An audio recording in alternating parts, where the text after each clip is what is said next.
When we meet Finn the human, he is already unlike anyone else in Oo. A human boy growing up in a world of candy people, demons, vampires, and magical beings. His existence itself is unusual. But what sets him apart even more is his ability to feel deeply, to struggle, and to imagine. Adventure Time often reminds us that dreams are more than just nighttime illusions. They are reflections of hidden fears, buried desires, and even glimpses into futures yet to come. For Finn, dreams serve as a window into his soul, long before he understands himself or the world around him. They whisper truths he cannot say aloud, carrying him toward the kind of hero he will become. Finn's earliest dreams come to us not as casual background filler, but as moments that reveal just how complex this boy really island. On the surface, Finn is a cheerful adventurer, brave, eager, sometimes reckless, but always determined to do the right thing. Yet when we see him dreaming, the tone shifts. Dreams show us the pieces of Finn that lie beneath the surface. They tell us that he is not just a boy with a sword, he is a human searching for his place in a world where he feels constantly out of step. One of the earliest glimpses of Finn's dream world is surprisingly simple. He dreams of fighting monsters, of slashing through evil, of being victorious. These are not just childish fantasies of heroism, they are his attempt to reassure himself that he belongs. Deep down, Finn knows he is different from everyone else in Oo. The candy people adore him. Jake is always by his side. Princess Bubblegum treats him with affection. But still, he cannot escape the quiet truth. He is human in a land where humans no longer exist. His heroic dreams are a shield, protecting him from loneliness and doubt. In the safety of his sleep, he builds himself into the warrior he longs to be.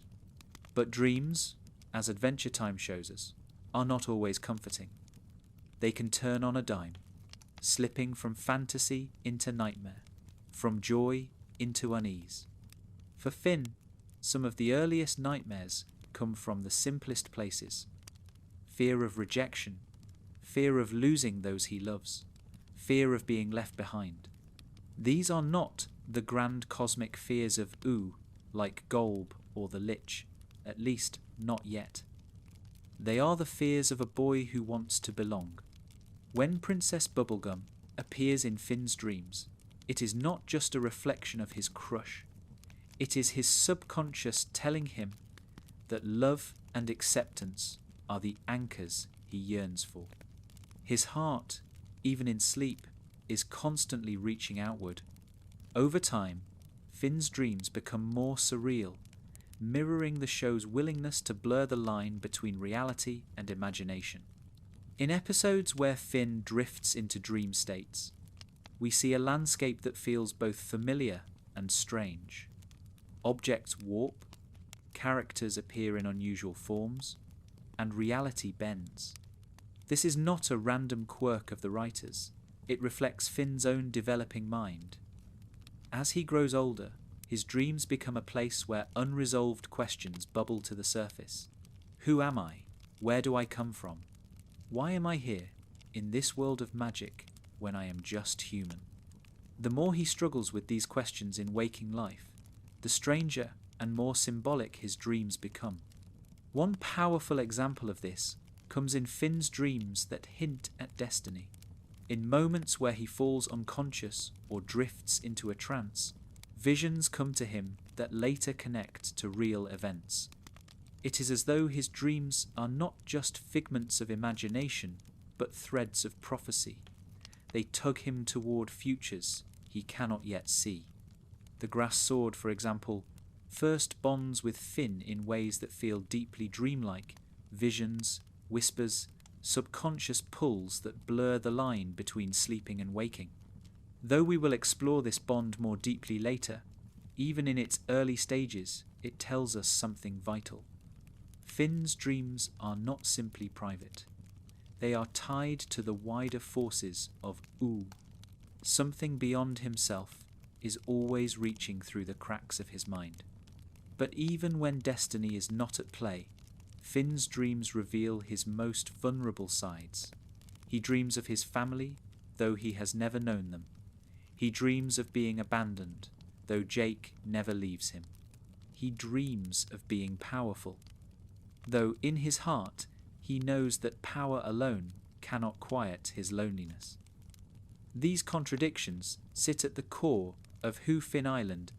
In waking life, he hides them under layers of jokes, songs, and brave shouts of mathematical. But in his sleep, the truth leaks out. Finn is not only a hero. He is a boy who is afraid of being forgotten. Perhaps what makes Finn's dream life so fascinating is how much of it is tied to transformation. As a child becoming a teenager, his dreams carry the weight of change. They shift from simple battles and fantasies into complex symbolic journeys. They become places where his failures replay, where guilt haunts him, where choices echo louder than he can bear. In one dream, he might imagine himself as a triumphant knight. In another, he might find himself powerless, unable to save the people he loves. This fluctuation reflects his growth. Just as his voice deepens and his perspective matures, his dreams transform, mirroring the internal struggles of coming of age. Another layer is added when Finn begins to glimpse echoes of his past life as Shoko. Though the full revelation comes later, its seeds lie in dreams and visions. The feeling of déjà vu, of standing in places that stir something unexplainable in his heart, becomes dreamlike in itself. His subconscious begins to whisper to him that his story is not as simple as he believes. Though he cannot yet name it, his dreams hold the shadow of reincarnation. They remind him that he is more than just a lone human boy. He is a thread in a larger cycle, connected to past and future selves. Finn's dreams are also places where humour and absurdity mix with his fears. Adventure Time never treats dreams as purely solemn. Sometimes they are bizarre, penguins flying through candy skies, Jake transforming into endless shapes, nonsensical adventures that border on parody. Yet even in these playful moments, Finn's mind is revealing itself. His imagination is restless. It refuses to be quieted, even in slumber. His creativity, his sense of wonder, his need to find joy, even in absurdity, these things bubble out in dream form. They show that at his core, Finn is not just haunted by fears. He is driven by a relentless desire to keep moving forward, to keep playing, to keep laughing. What stands out most is how Finn's dreams always circle back to connection. He rarely dreams of isolation without longing for others. When he sees PB in his dreams, it is not only romance, it is the pull of companionship. When Jake appears, it is not only as a partner in adventure, it is the reassurance that family will not abandon him. Even when these figures twist into nightmare forms, the core message is the same. Finn's heart beats for others. His subconscious refuses to let him forget it. And perhaps that is the greatest secret hidden in Finn's dreams. They are not random fragments of imagination. They are his soul speaking in symbols.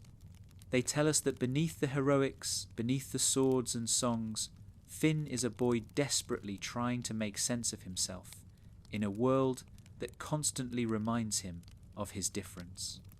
His dreams are his compass, pointing him toward love, connection, and truth. Sometimes they comfort him, sometimes they terrify him, but always they guide him. In a show filled with cosmic entities and apocalyptic battles, it is easy to overlook the quieter moments. But Finn's earliest dreams remind us of something vital.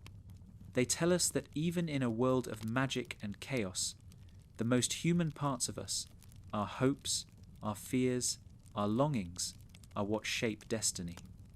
Finn does not dream only for himself. He dreams for the boy he was, for the man he will become, and for the world of Oo itself, which so often depends on the courage born from those dreams.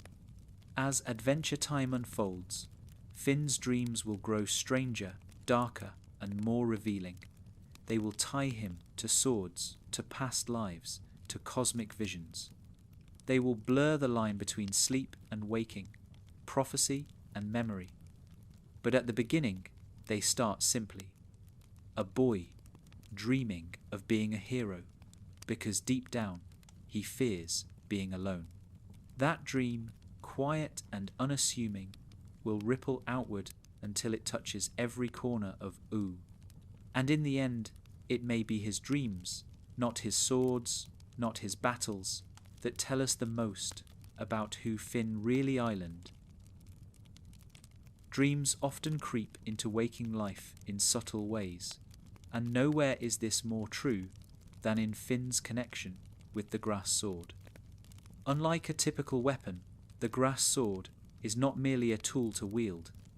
It is alive, mysterious, and deeply tied to Finn's subconscious. Its presence is more than physical. It seeps into Finn's dreams, his fears, and his very identity. Through the grass sword, we see how Adventure Time transforms what could have been a simple plot device into a hauntingly dreamlike journey, one that blurs the boundary between destiny and choice. The grass sword enters Finn's story as a gift and a curse. At first glance, it seems like any other magical artifact in Oo. Strange, powerful, perhaps dangerous, but manageable. Yet almost immediately, it begins to behave differently from any weapon Finn has ever held. It resists him, then clings to him, wrapping around his arm as though it has a will of its own. It does not wait for Finn to master it, instead, it masters him. In that moment, the relationship shifts from boy and sword to something far more unsettling, something dreamlike. The grass sword does not simply exist in Finn's hand. It takes root in his body and mind, whispering to him in ways that feel closer to nightmare than reality. These whispers are not literal words, but feelings, impressions, a kind of dream logic that Finn struggles to articulate. He finds himself compelled to use the sword, to trust it, even when he fears it. This push and pull mirrors the way dreams often guide us. They do not speak plainly, but they leave us with lingering sensations, half-remembered images, inexplicable urges. The grass sword becomes a waking dream attached to Finn's very skin, and he cannot escape it even when he wants to. Over time, this dream connection deepens. Finn begins to sense that the grass sword is not just a weapon, but a fragment of something larger, older, and more sinister. Its power feels intoxicating, but with it comes dread. Like a recurring nightmare, it refuses to fade. Even in moments of peace, its presence hums beneath the surface. The sword is not content to be forgotten, and Finn, despite his best efforts, cannot shake the dreamlike sense that his fate is entangled with it. The grass sword also reveals Finn's vulnerability. At first, he tries to treat it like any other tool, relying on bravado and optimism to mask his unease. But when the sword fuses with his arm permanently, stripping him of the normal hand he once knew, the reality hits. This is no ordinary loss. It is a transformation that feels surreal, as though he has woken into a nightmare he cannot leave. His arm becomes a living reminder that dreams are not always harmless. They can bleed into waking life, reshaping us in ways we do not choose. This transformation is not just physical. Psychologically, it gnaws at Finn. He begins to dream not of simple adventures, but of losing control, of being consumed by forces he cannot fight. These dreams echo the sword's whispers, as though his subconscious is trying to warn him. They reveal his deepest fear, that he is not steering his destiny, but being steered by it. The grass sword becomes a metaphor for the way trauma and change can take root in us, altering who we are, even when we resist. Just as a nightmare can linger long after waking, the grass sword lingers in Finn's mind long after the battles are over. Yet as with all dreams in Adventure Time, the story is not only one of fear. The grass sword also opens doors to growth. By forcing Finn to adapt, to accept a part of himself he did not ask for, it pushes him toward maturity. In this way, the sword functions like a recurring dream that refuses to be ignored until we face what it is trying to teach us. It is painful, yes, but also transformative. Finn's journey with the sword mirrors his journey into adulthood, filled with losses he cannot reverse, but also with lessons he cannot learn any other way. The grass sword's whisper eventually merges into something greater, the emergence of the Finn sword, and, later, Fern. These developments expand the dreamlike quality of the weapon into full-blown manifestations of identity. Finn's subconscious, his sense of self, his fears of duplication and replacement, all of these play out through the surreal chain of events triggered by the grass sword. It begins with a dreamlike whisper and ends with Finn confronting a living embodiment of his own shadow. This trajectory reveals how the smallest, strangest intrusions into our lives can spiral into entire dreamscapes of meaning. It is also worth noting how the grass sword ties Finn to the cosmic forces of Oo. Unlike Jake's stretchy powers, or PB's candy science, the sword does not belong to him by nature. It is older, rooted in a history he does not fully understand. Its dreamlike whispers connect him to a lineage of magic that predates him, echoing the way dreams often connect us to ancestral fears and unspoken histories. In Finn's case, the sword links him to tragedies he cannot control, reminding him that the world is shaped not just by his choices, but by ancient forces that seep into the present. The sword also affects how others see him. To Jake, it is concerning but manageable. To PB, it is dangerous. To Finn himself, it is both a gift and a curse. These perspectives mirror how we interpret dreams differently depending on our roles. A dream that terrifies one person might amuse another, and a nightmare for one might be a revelation for someone else. The grass sword plays this role in the story, a dream weapon that resists easy interpretation, forcing every character and the audience to question its meaning. What makes the grass sword arc so haunting is its persistence. Even after Finn loses the sword, its influence lingers through Fern. Dreams often operate this way. We wake up, we think we have left them behind, and yet hours or days later they return, reshaped into new forms.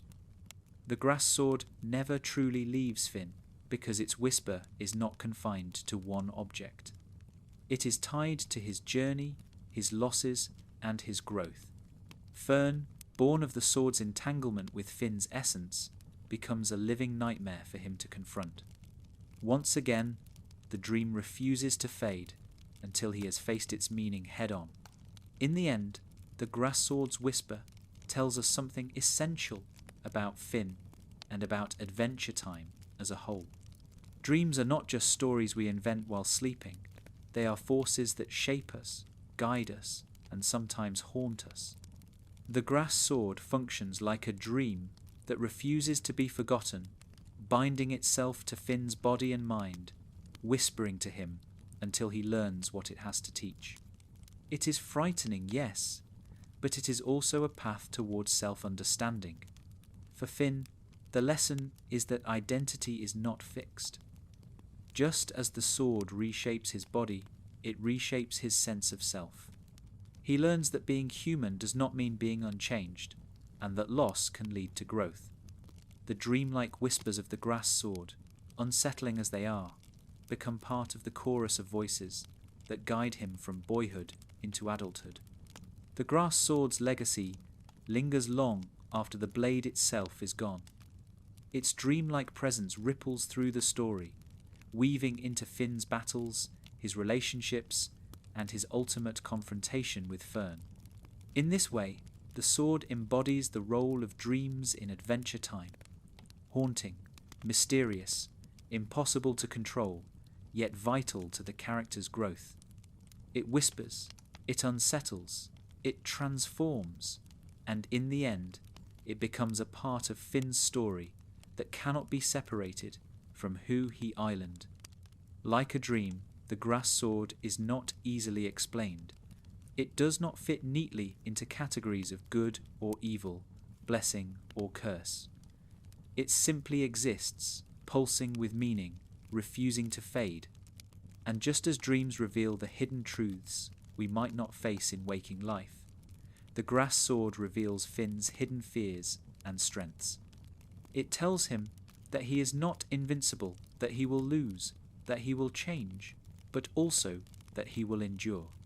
In this way, the grass sword is not only a weapon, it is a dream etched into reality, a whisper that guides Finn through pain and toward transformation. And though the dream may sometimes feel like a nightmare, it is also what makes him who he is. Not just a boy, not just a hero, but a human learning to carry the weight of change. Dreams are not always confined to the mind of the dreamer. Sometimes they carry with them echoes of lives that came before, fragments of history that seep into the present. In Adventure Time, one of the most striking examples of this comes through Finn's mysterious connection to Shoko, a girl who lived centuries before him. Though Finn never meets her in waking life, her presence emerges like a dream, faint, symbolic, half-remembered, and yet powerful enough to reshape his understanding of who he island. Shoko's story is one of tragedy and longing, but through Finn's dreams, it becomes a bridge across lifetimes. Shoko is first introduced in a way that already feels dreamlike. When Finn drifts into a strange vision, he sees a world both familiar and unfamiliar. Buildings stand where he knows them to be, but altered. Shadows move through the landscape like ghosts. And there, among them, is a girl who resembles him more than coincidence would allow. Her story is revealed not through straightforward exposition, but through this dreamlike experience, as if the past has found a way to replay itself in Finn's mind. The connection between them is never fully explained, yet it is undeniable. Dreams rarely come with instruction manuals. They leave impressions, symbols, and emotions that tell us truths we cannot articulate. Shoko's echo in Finn's dreams operates the same way. Her life was marked by hardship. Born to neglectful parents who sold her for a computer, Shoko grew up in loneliness and pain. Her body, scarred by forced cybernetic modifications, carried reminders of a world that used her rather than cherished her. She survived by becoming a thief, stealing to stay alive, guided by no sense of belonging. Shoko's world was harsher, colder, and more unforgiving than Finn's, yet her struggles resonate with him across time. Though he has never experienced her specific suffering, he understands her loneliness. He feels the weight of her search for a place to belong. It is as though his subconscious recognizes her pain as a shadow of his own. In Finn's dream, Shoko's story unfolds like a memory that does not belong to him. He sees her encounter with Princess Bubblegum centuries earlier, when the Candy Kingdom was still young. Shoko, hired to steal the amulet PB was creating, infiltrated the kingdom with skill born of desperation. Yet, even in that moment, her loneliness surfaces. When she speaks with Bubblegum, there is a flicker of something deeper, a recognition, perhaps, that she longs for connection even as she betrays it. Dreams often reveal contradictions within us, and Shoko's story is filled with them. She is a thief who yearns for trust, a survivor who longs for comfort, a ghost who wishes to be remembered. The dream becomes more tragic when Shoko fails in her mission. After stealing the amulet, she falls into the moat surrounding the Candy Kingdom and, fatally injured, crawls away to die. Her body, weakened and alone, sinks beneath the ground. There, in a forgotten corner, she becomes just another ghost story in the soil of Oo. Finn's dream uncovers this memory, not because he sought it out, but because it sought him. Like an echo drifting through time, Shoko's final moments reverberate into his subconscious. What makes this connection so haunting is the implication that Shoko is one of Finn's past lives. The show never states it outright, but the symbolism is strong. She looks like him, she feels like him, and her story flows into his dream as if it belongs to him. Adventure Time plays with reincarnation as a recurring theme. Life and death are never final, but cycles that repeat in strange new forms. Shoko's echo in Finn's dream reminds us that he is not an isolated boy, but part of a lineage of souls that stretch across Oo's history. Like the grass sword, this connection whispers of destinies larger than Finn can see. For Finn, Shoko's dream does more than reveal the past.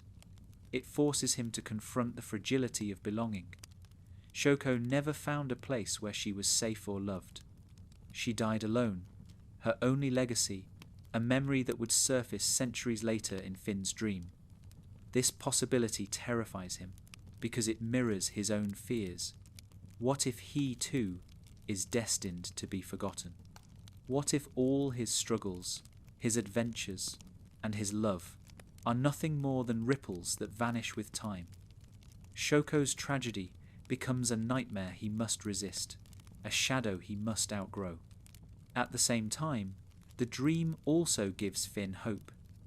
Though Shoko's life ended in despair, her memory endures through him. He becomes the vessel that carries her story forward, giving her existence meaning beyond her lonely death. This, too, is what dreams often do.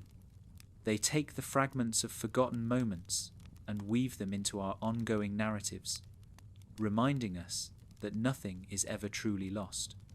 Shoko's echo tells Finn that even in failure and loneliness, there is the possibility of being remembered, of leaving a trace in the world. The dream also enriches the character of Princess Bubblegum. Through Shoko's eyes, Finn glimpses a younger PB, brilliant, ambitious, but still forming the identity that will one day define her kingdom. Their brief interaction is tinged with irony. Shoko tried to steal from her, yet in doing so, she became bound to PB's legacy. Centuries later, PB remains, her kingdom thriving, while Shoko is gone.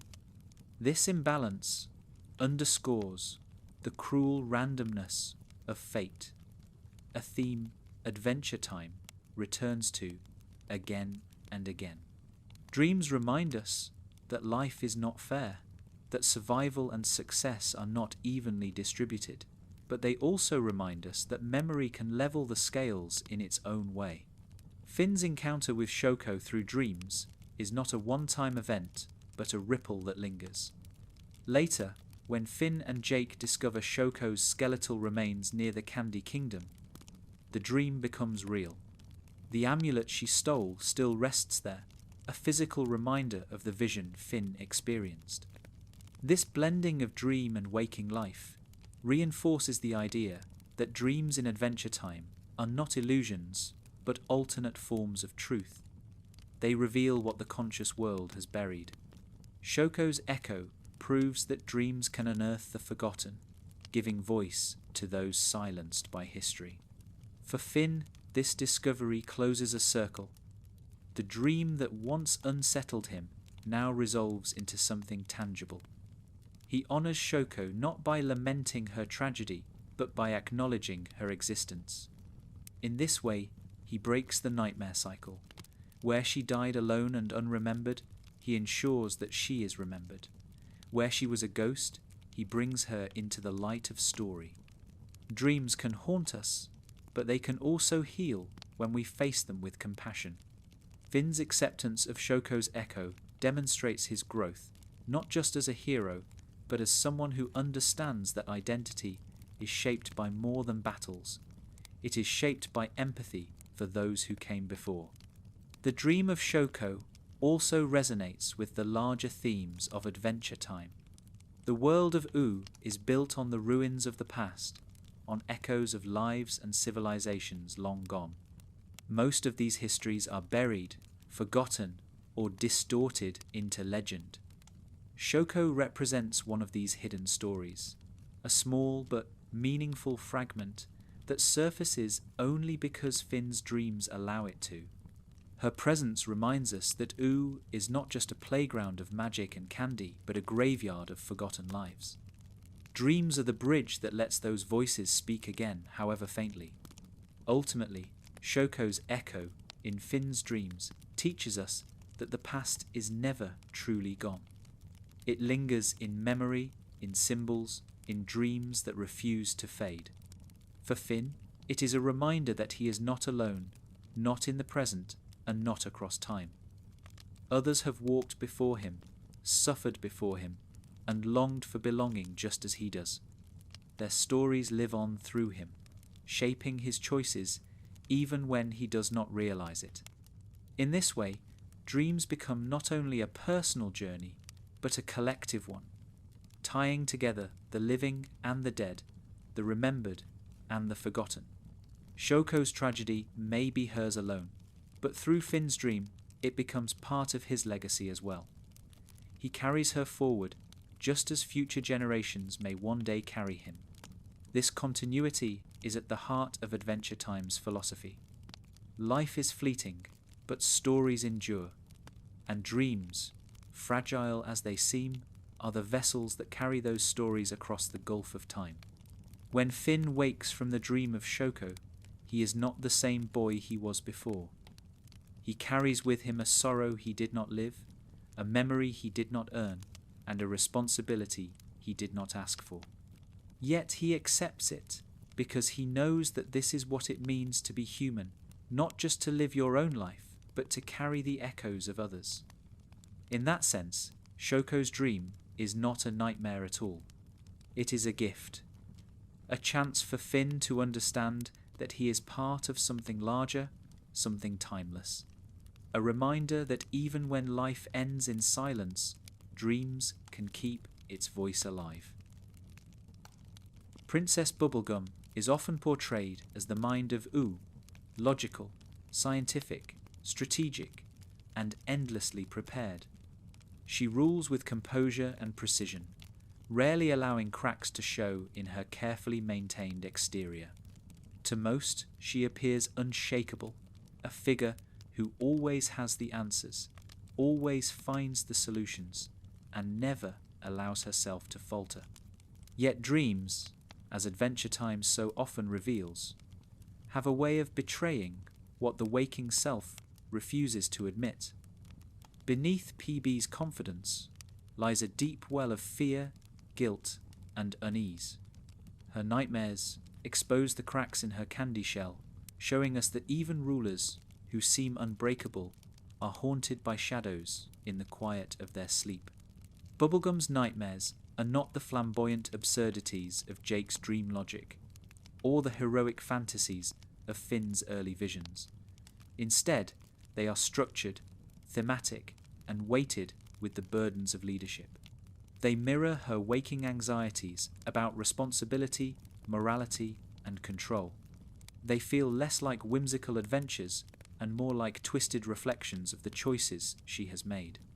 If Finn's dreams are the cries of a boy searching for belonging, PB's dreams are the echoes of a ruler trying to justify the cost of her decisions. From the very beginning, PB's character is tied to a duality. She is both benevolent, caretaker, and authoritarian ruler. She loves her candy people, but she also manipulates, controls, and even deceives them in order to maintain order. Her nightmares reflect this tension. They reveal her fear that she is not the saviour she presents herself to be, but a tyrant in disguise. The dreams often centre on the fragility of the Candy Kingdom, towers crumbling, citizens dissolving, her creations rebelling. These images symbolise her deepest anxiety, that all she has built will collapse under the weight of her own flaws. One of the most striking examples of PB's subconscious vulnerability comes in her encounters with Lemongrab. Though much of their conflict plays out in waking life, it carries a distinctly dreamlike quality. Lemongrab, a creation of her own making, constantly turns against her. He embodies her worst nightmare, that the thing she creates will reject her, that her pursuit of perfection will backfire, and that her need for control will breed chaos instead of order. Lemongrab's shrieking presence is nightmarish enough in daylight, but in PB's subconscious, he becomes the ultimate symbol of her failure as a creator. Dreams distort reality, amplifying our fears until they are unbearable, and Lemongrab serves as that distortion in her waking world, blurring the line between dream and nightmare. Her nightmares also reveal how much she fears loss. For all her intellect, PB is not immune to love and attachment, and her relationships often haunt her dreams. Finn's devotion, which she cannot fully reciprocate, becomes a subtle source of guilt. Marceline's presence in her life, tender, complicated, and long-standing, becomes a mirror in which she sees her vulnerability. When PB dreams of losing them, the images are not abstract symbols, but direct reflections of her waking fears. To lose Marceline would mean losing the rare person who sees past her walls. To lose Finn would mean failing someone who has always believed in her. These anxieties spill into her nightmares, sharpening into vivid scenarios of abandonment and betrayal. Perhaps the most telling aspect of PB's subconscious is her fear of herself. Unlike Finn, whose dreams often feature external threats, PB's nightmares turn inward. She dreams of becoming the very danger she fears. Her creations rebelling are not just fears of chaos, they are reflections of her own overreach. Her kingdom crumbling is not simply about outside threats, it is about her own inability to maintain control forever. PB dreams of monsters, but often she is the monster. This recurring theme underlines one of the show's central truths, that PB is both hero and villain, protector and oppressor, and she knows it. Dreams make her admit what waking life cannot. One moment that embodies this is the way PB treats Gumbold, her estranged relative who becomes one of the show's later antagonists. Their conflict is rooted in history, betrayal, and PB's own decision to strip him of autonomy by reducing him to a simple candy citizen. Gumbold's re-emergence in the story is like a nightmare resurfacing after years of repression. For PB, he represents the past catching up with her, the guilt she buried resurfacing in the most direct form possible. Dreams often work this way. They bring back what we try hardest to forget. PB may keep her head high in front of her people, but in the privacy of her nightmares, she cannot escape the memory of what she has done. Her nightmares also tie her to the apocalyptic history of Oo. Though PB did not live through the Mushroom War, she is a product of its aftermath, and she carries the weight of rebuilding in a broken world. Her scientific mind pushes her toward progress, but her subconscious remembers that everything she builds is temporary. She dreams of fire raining from the sky, of her kingdom melting, of silence where once there was laughter. These visions echo the trauma of a world that has been destroyed once and could be destroyed again. For PB, nightmares are reminders that history repeats itself, and that even her best efforts may not be enough to protect her people. In contrast to Finn's dreams, which often provide growth or guidance, PB's nightmares rarely offer comfort. They are not prophetic so much as cautionary, telling her what she already fears to be true. Yet in a strange way, they strengthen her. By facing these visions night after night, she reinforces her resolve. She wakes each morning determined to keep her kingdom alive, to prevent her fears from becoming reality. Her nightmares may drain her, but they also motivate her. They serve as reminders of the stakes, and PB is nothing if not a ruler who takes stakes seriously. What makes PB's nightmares so compelling is how grounded they are in the show's themes. They are not outlandish dreamscapes of random nonsense. They are rooted in responsibility, control, love, and fear of failure.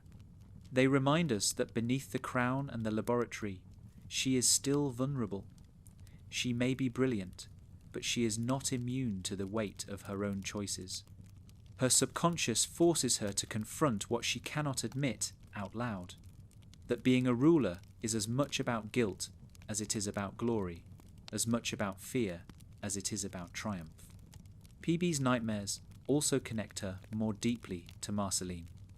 Their relationship, fraught with history and unspoken emotion, resonates with dreamlike intensity. When Marceline enters PB's life, she represents not just love, but the vulnerability that comes with it. PB's nightmares of loss often feature Marceline in some form, because Marceline embodies the parts of herself that PB struggles to control. Her emotions, her impulsiveness, her desire for freedom. In dreams, PB is forced to admit how much she fears losing that connection, even when her waking self tries to bury it under layers of duty. In the broader story of Adventure Time, PB's nightmares serve as a counterpoint to her image as a flawless leader. They remind us that even the most confident figures carry hidden terrors.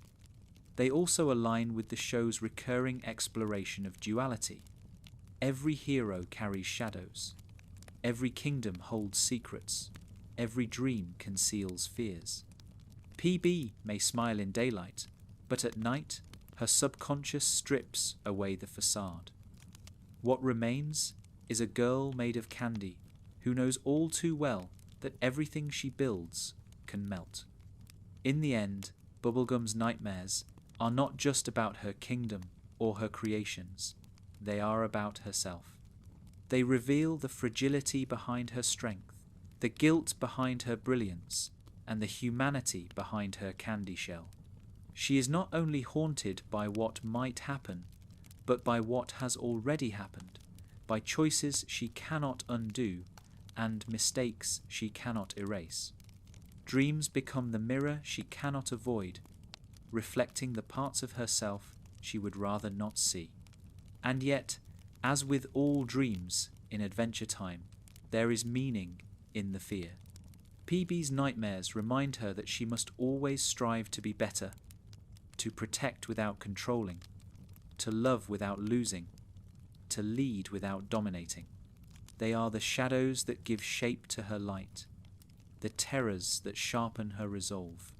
For a character so defined by intellect and strategy, her dreams remind us that she is still ruled, at least in part, by her heart. When we look at Bubblegum through the lens of her nightmares, we see her not as a perfect monarch, but as a deeply human figure struggling with impossible burdens. She dreams of failure because she knows how fragile success really island. She dreams of loss because she knows how much love truly matters. She dreams of monsters because she knows that sometimes she has been one herself. These are not weaknesses.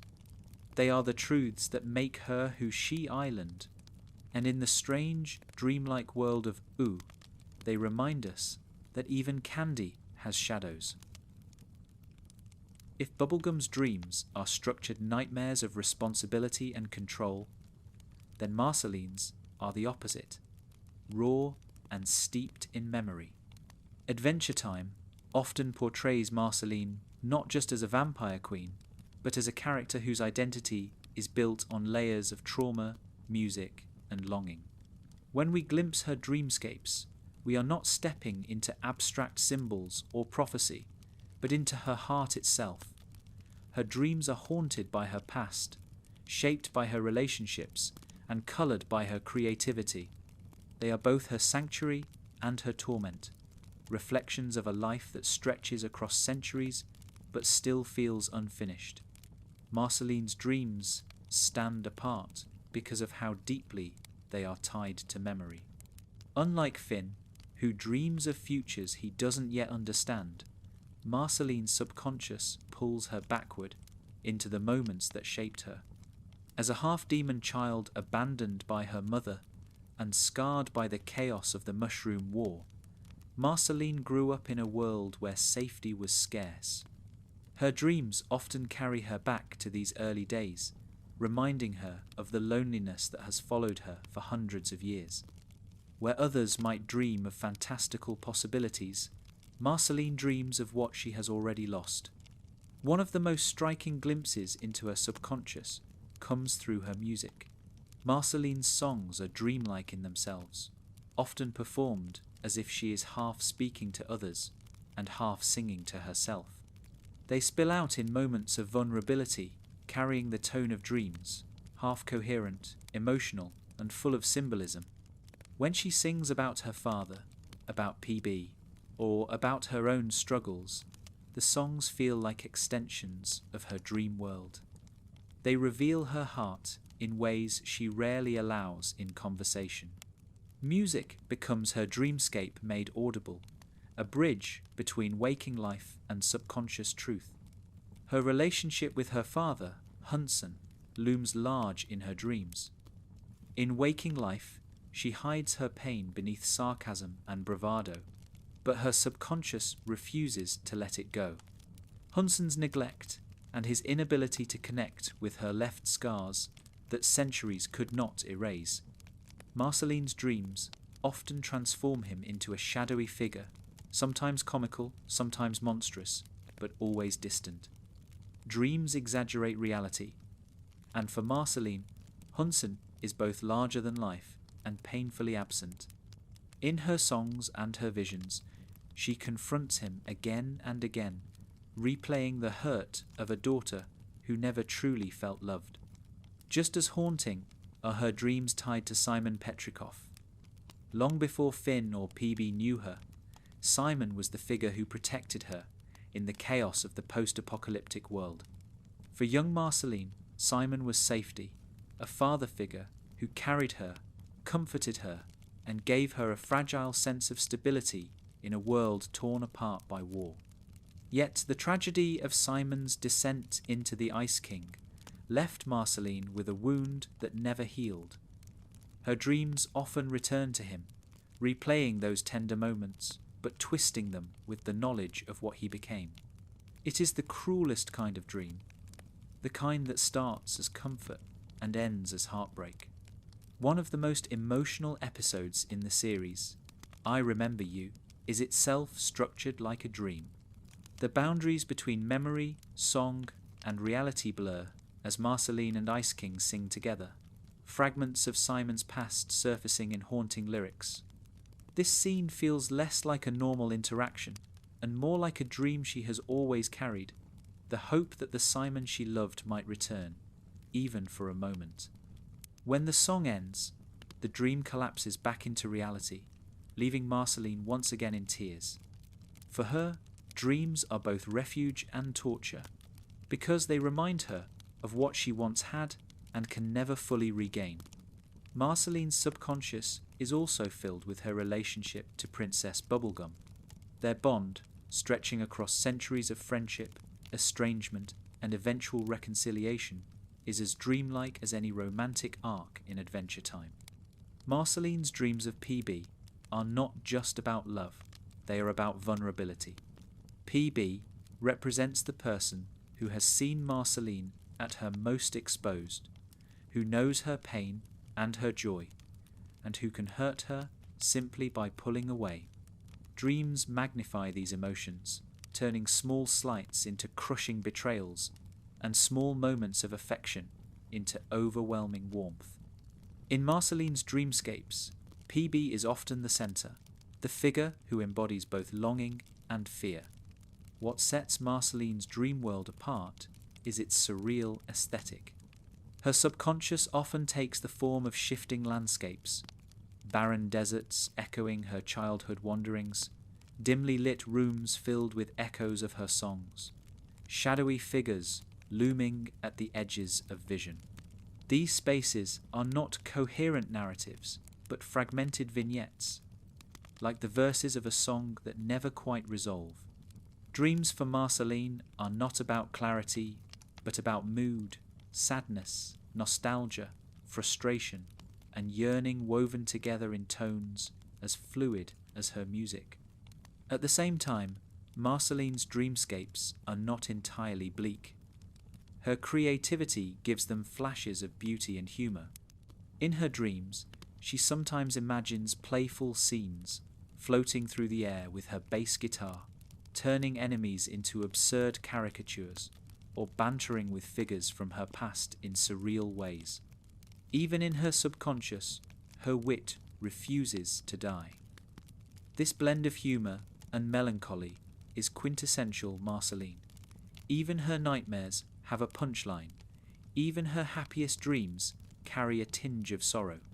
Her vampire nature adds another layer to her dream world. Immortality blurs time, and, for Marceline, centuries of memory fold in on themselves. In her subconscious, events from different eras bleed together. Childhood fears mix with adult heartbreak. Ancient battles echo alongside modern friendships. Dreams ignore chronology, and for someone who has lived so long, they become an endless swirl of moments without order. Marceline's dreamscapes remind us that immortality is not freedom from pain, but an eternity of revisiting it. Yet dreams also serve as a space for healing. Over the course of the series, as Marceline reconnects with PB, confronts her father, and finds peace with Simon, her dreams shift in tone. They remain haunted, but they begin to soften. In Obsidian, set years after the main timeline, Marceline's relationship with Bubblegum has matured into something stable and loving. In this story, her dreamscape reflects not only trauma but growth. She revisits old fears through music and memory, but this time she is not alone.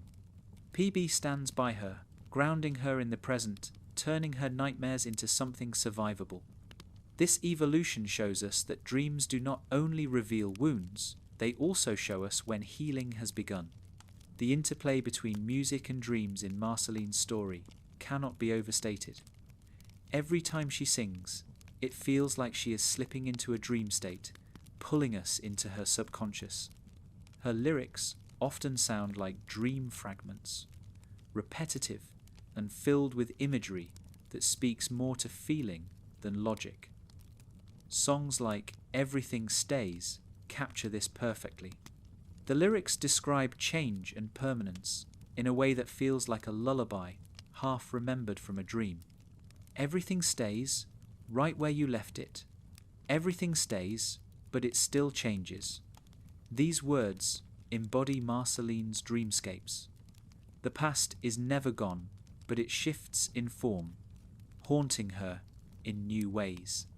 For Marceline, dreams are also a way of bridging her human and demon sides. Her humanity craves love and connection, while her demon heritage ties her to the Nightosphere, a realm of chaos and fear. Her subconscious often becomes the battleground for these two identities. In dreams, she sometimes imagines herself as monstrous, feeding into her fear of rejection. Other times, she sees herself as fragile, clinging to those she loves. These opposing visions reflect the tension she feels in waking life. But in the dream world, they become stark and undeniable. Perhaps the most important truth Marceline's dreamscapes reveal is that she is not defined by immortality or power, but by her heart. Despite centuries of pain, she continues to long for connection, to sing her feelings into the world, to dream of those she loves even when it hurts. her subconscious refuses to let her harden completely. Every nightmare of loss, every dream of love, every surreal vision of memory insists that she is still vulnerable. And vulnerability, in a world as harsh as Ooh, is a form of strength. When we step into Marceline's dreamscapes, we are not entering a realm of prophecy or destiny, but something more intimate, the landscape of memory. Her subconscious is a scrapbook of songs, fears, and loves that refuse to fade. It is messy, fragmented, and sometimes contradictory, but it is profoundly human. And in a show where so many characters grapple with cosmic powers and apocalyptic stakes, Marceline reminds us that the greatest battles are often the ones we fight in our own hearts. In the end, Marceline's dreams tell us that memory is inescapable, but not immutable. The past haunts us, yes, but it also gives us the material to create art, to build relationships, and to grow. Her dreamscapes are filled with sorrow, but they are also filled with music, laughter, and love. They show us that even when nightmares dominate, there is always the possibility of turning them into songs. For Marceline, that is her gift, to transform the echoes of her subconscious into something beautiful, something that connects her to others, something that makes the pain bearable. Dreams are not just illusions for Marceline. They are the canvas of her life, the place where her past and present collide, where her music finds its voice, and where her heart reveals itself most honestly. To step into her dreams is to understand her completely, not just as the vampire queen, not just as a centuries-old wanderer, but as a girl who still dreams, still sings, and still hopes. Few characters in Adventure Time embody the blurred line between dreams and reality as profoundly as Simon Petrikov, the man the world came to know as the Ice King. For most of the series, he is presented as a comic nuisance, a bumbling wizard obsessed with kidnapping princesses, socially awkward and desperate for affection. Yet beneath the surface of this silliness lies one of the show's most tragic arcs, the story of a man undone by a crown, struggling to hold on to himself even as his mind fractures. If dreams are the subconscious spilling into life, then Ice King's entire existence is one long dream. Disjointed, absurd, funny, and heartbreaking all at once. And at the centre of this endless dreamscape is Betty, the woman he loved and lost, whose memory haunts every corner of his fractured mind. Before Simon became the Ice King, he was a kind, brilliant antiquarian who stumbled upon the magical crown that would change everything. The crown's power was overwhelming, granting him magic but eroding his sanity piece by piece. The more he wore it, the less he remained himself. Yet one thing anchored him through the early stages of his transformation: Betty. She was his fiancée, his partner, his confidant. She loved him for who he was, and in return, he cherished her above all else. When the crown finally consumed him, that love became both his salvation and his torment. In Ice King's dreamlike state, Betty is everywhere. His obsession with princesses, played for laughs in early episodes, is revealed over time to be a distorted echo of his love for her. He does not chase royalty because he truly desires them, but because his broken mind associates princesses with the memory of Betty. His subconscious twists his longing into bizarre behaviours, turning grief into a recurring dream that never resolves. Like a dream where the face of someone we love keeps reappearing in strange disguises, Betty haunts him in forms he cannot recognise. This dream of Betty takes many shapes. Sometimes it is romantic, with Ice King imagining himself as the suitor he once was. Other times It is desperate, with him lashing out when his attempts at connection fail. His mind is caught in a loop, replaying his need for love, but never arriving at its fulfillment. In this sense, Ice King's life is a nightmare disguised as comedy.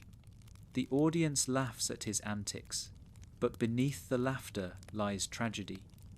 He is a man trapped in a subconscious dream of longing, unable to wake. When the truth about Simon emerges in episodes like Holly Jolly Secrets and I Remember You, the dreamscape deepens through old recordings, Finn and Jake, and we as the audience see who Simon once was. His voice is calm, thoughtful, intelligent. He speaks of Betty with love, with tenderness. To watch these tapes is to glimpse the waking man behind the dream. Yet, even as Simon's true self flickers through, the Ice King persona swallows it again. It is as though Simon is trapped inside his own nightmare, screaming from within but unable to break free.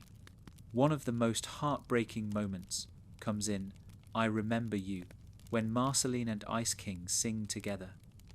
Marceline, who knew Simon before the crown took him, pleads for him to remember their bond. For a fleeting moment, through music, he does. His dream of Betty collides with his memory of Marceline, and clarity breaks through. But like a dream that slips away upon waking, it does not last. The Ice King returns, confused and oblivious. This scene captures the essence of his dreamscape. Moments of lucidity that dissolve into fog, leaving only fragments behind. Betty herself eventually returns to the story, pulled through time into Oo's present. For Ice King, this should be the resolution of his dream, the reunion he has longed for. Yet even here, the tragedy continues. Betty sees what has become of Simon and cannot accept it. She loves him still, but her love is twisted by desperation, leading her down her own path of obsession with magic. Their reunion is not the end of a dream, but the beginning of a new nightmare. Two people who love each other but can no longer meet as they once were. Ice King's dream of Betty also speaks to a larger theme in Adventure Time, the persistence of love even when identity is shattered. Simon may be gone in many ways, but his subconscious refuses to let go of Betty. She is the thread that ties him to his humanity, the constant presence in his fractured dreamscape. Every princess he kidnaps, every awkward attempt at affection, every lonely moment in his ice fortress, all of it is a distorted dream of the woman he cannot forget. The imagery surrounding Ice King reinforces the dreamlike quality of his life. His ice powers create surreal landscapes, castles suspended in frozen peaks, shimmering structures that defy logic, icy prisons that feel like dream traps. These settings mirror his subconscious, isolating him in a world both beautiful and suffocating. He builds his loneliness into the very walls around him, surrounding himself with cold reflections of the love he lost. His ice is not just magic, it is a dream made visible, fragile and empty, dazzling and barren. What makes Ice King's dreamscape particularly tragic is how self-perpetuating it, island unlike Finn or Marceline, whose dreams push them toward growth, Ice King's dreams trap him in cycles. His longing for Betty drives his behavior, but his behavior isolates him further, ensuring he never achieves the love he seeks. It is the classic logic of a nightmare. The more you struggle to escape, the deeper you sink. Ice King is not simply a victim of the crown. He is a dreamer caught in a loop, chasing Betty forever, but never reaching her. And yet, for all the sadness, there is beauty in his dream of Betty. It reveals the depth of Simon's love, a love strong enough to endure even when everything else has been stripped away. In a sense, it is the most enduring love story in Adventure Time. While other romances falter, change or evolve, Simon's love for Betty persists across madness, centuries, and apocalypse. Even in the nonsense of his Ice King persona, the dream of her never dies. It may be warped, but it is unbreakable. The finale of Adventure Time offers a bittersweet closure to this dream.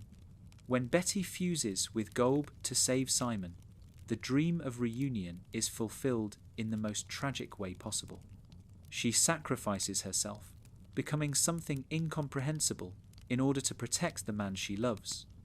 For Simon, newly freed from the crown, this is both salvation and loss. He wakes at last from his nightmare, his mind restored, but Betty is gone. The dream of her has ended, replaced by the harsh clarity of reality. This conclusion encapsulates the role of dreams in Ice King's story. They sustain him, torment him, and define him, but ultimately they cannot last. Dreams may preserve love, but they cannot undo time. For Simon, waking means losing Betty once more, but it also means honouring the reality of who she was, beyond the distorted echoes of his crown-fueled dreamscape. In the end, Ice King's dream of Betty tells us something profound about love and memory. Dreams can preserve what we fear to lose, holding onto faces and voices long after reality has taken them. They can comfort us when we are broken, even if the comfort is distorted. But they can also trap us, keeping us from moving forward, chaining us to illusions.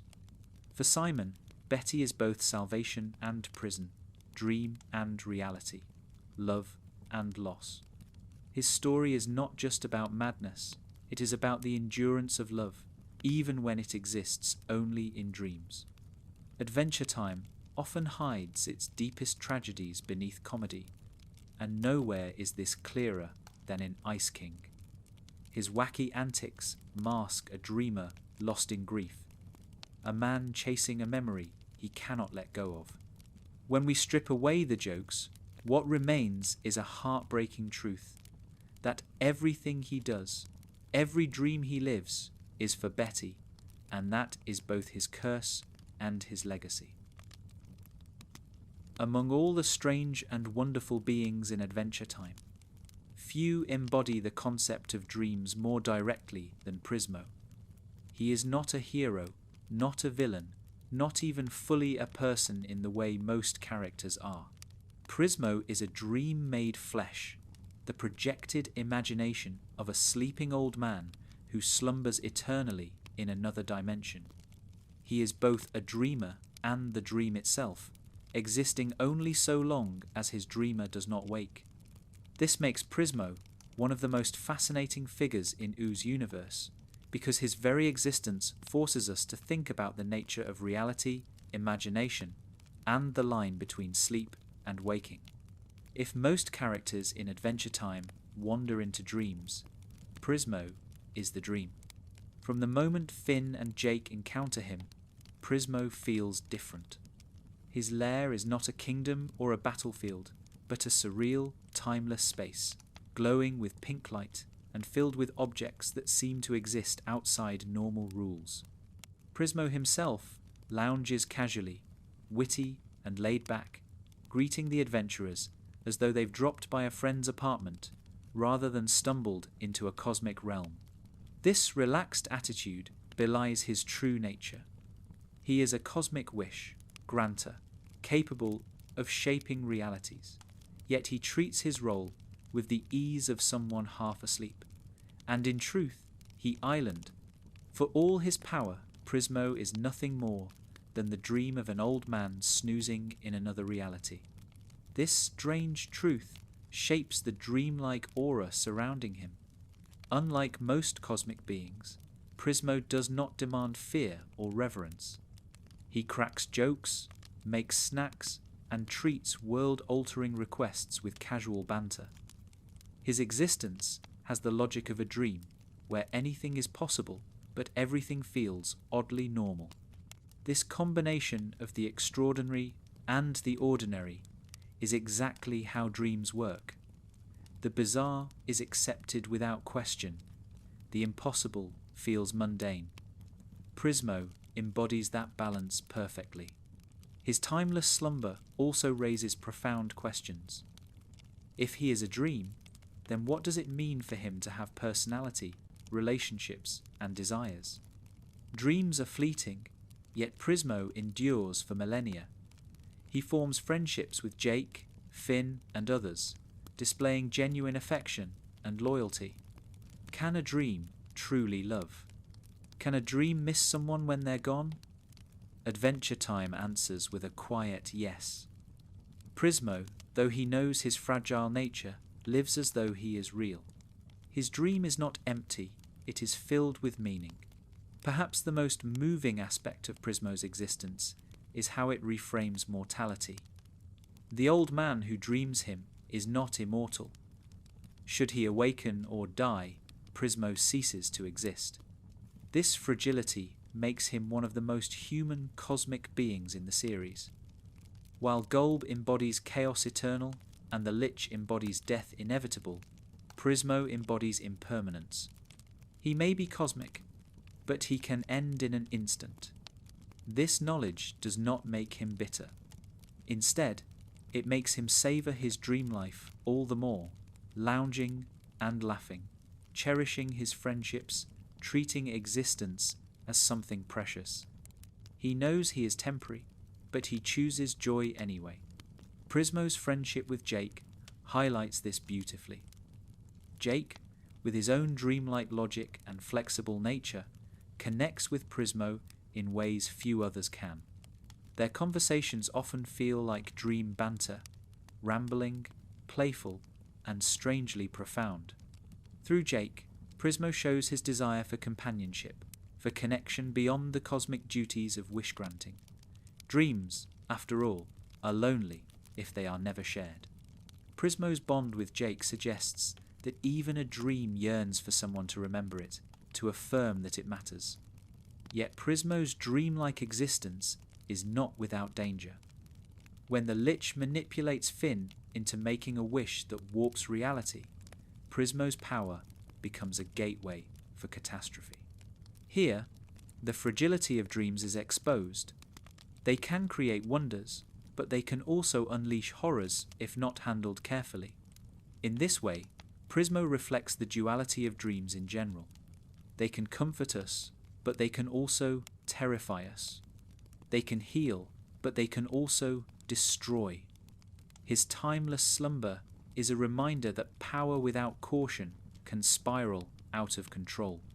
Prismo's own death, brief though it is, underscores this fragility. When the Lich engineers his destruction, Prismo vanishes, his body dissolving like the end of a dream upon waking. It is one of the most surreal and unsettling moments in the series. A being so casual, so friendly, so comforting is gone in an instant, reminding us that even dreams we love cannot last forever. The grief that follows, particularly from Jake, demonstrates how real Prismo was to those around him, despite his nature as a dream. His impermanence does not make him meaningless. In fact, it makes him more meaningful. Yet, in classic Adventure Time fashion, death is not the end. Prismo eventually returns because the old man who dreams him continues to sleep. This cyclical nature once again mirrors the way dreams work. We may wake and forget them, but they return the next night in new forms. They fade, but they also recur. Prismo's resurrection reflects this rhythm. The dream dissolves, then reappears, reminding us that imagination is never truly lost. Prismo also represents the idea that dreams can guide destiny. When Finn grapples with cosmic choices, Prismo becomes a voice of reason, not in a commanding, authoritative way, but in a dreamlike, nudging fashion. He does not tell Finn exactly what to do. He offers insights, pushes gently, and lets the dreamer decide. In this way, Prismo functions like our own subconscious in dreams. He provides fragments, hints, and images that steer us toward truths, but he never hands them over plainly.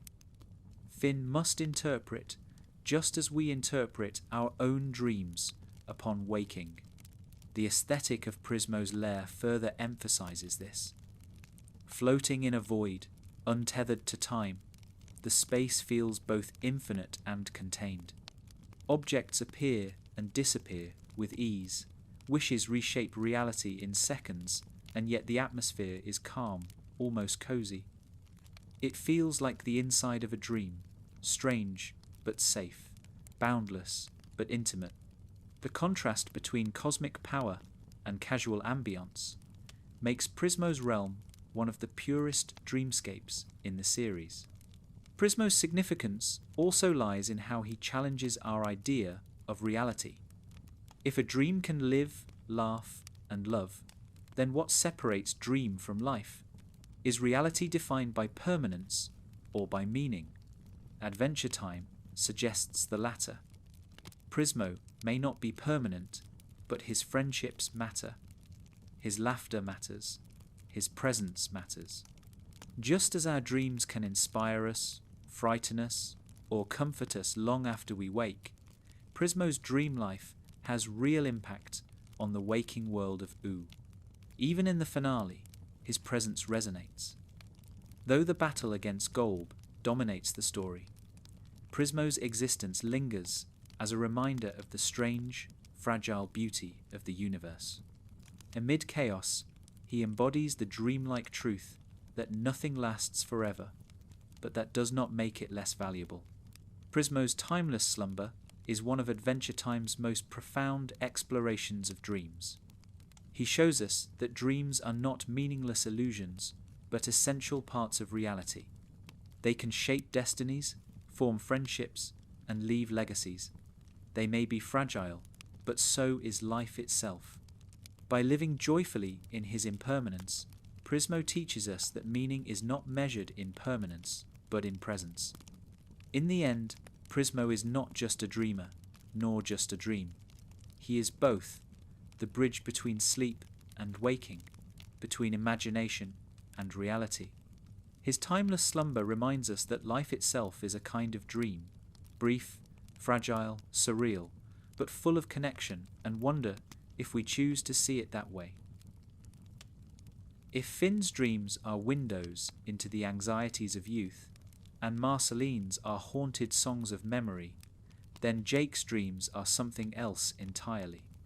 Surreal playgrounds where logic bends, nonsense rules, and philosophy hides beneath absurdity.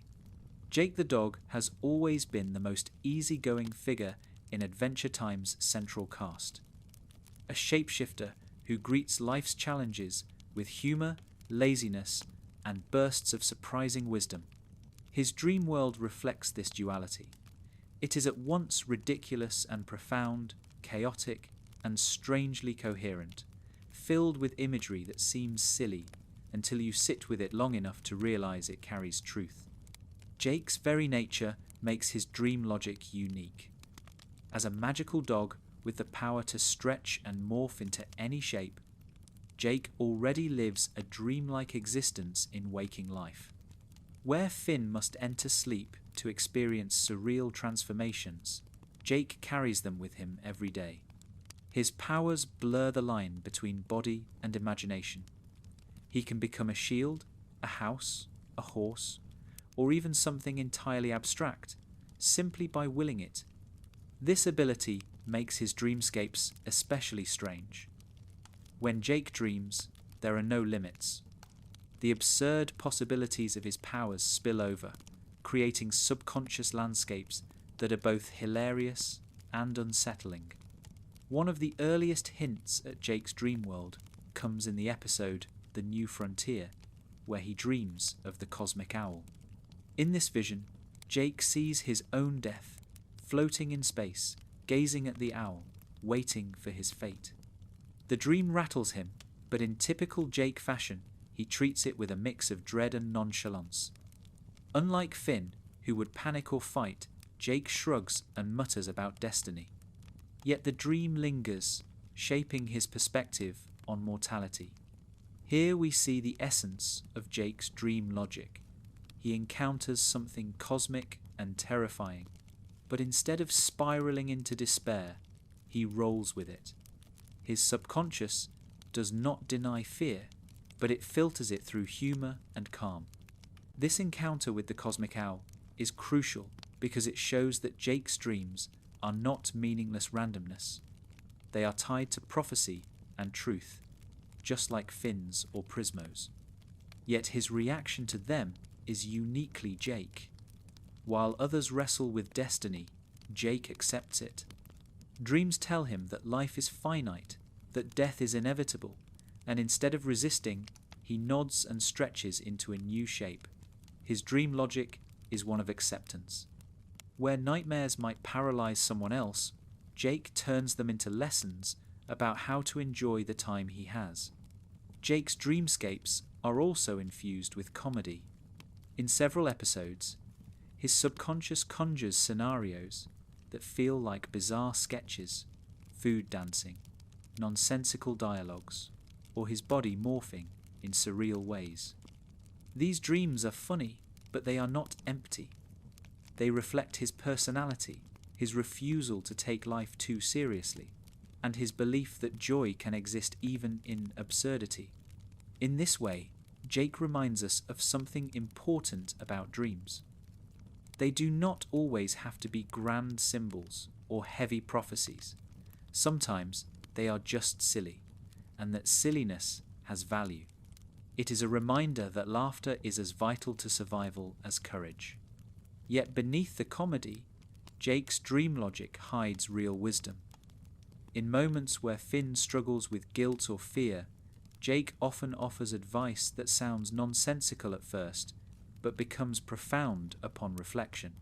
This same quality surfaces in his subconscious. His dreams may be filled with nonsense images, but the meaning shines through.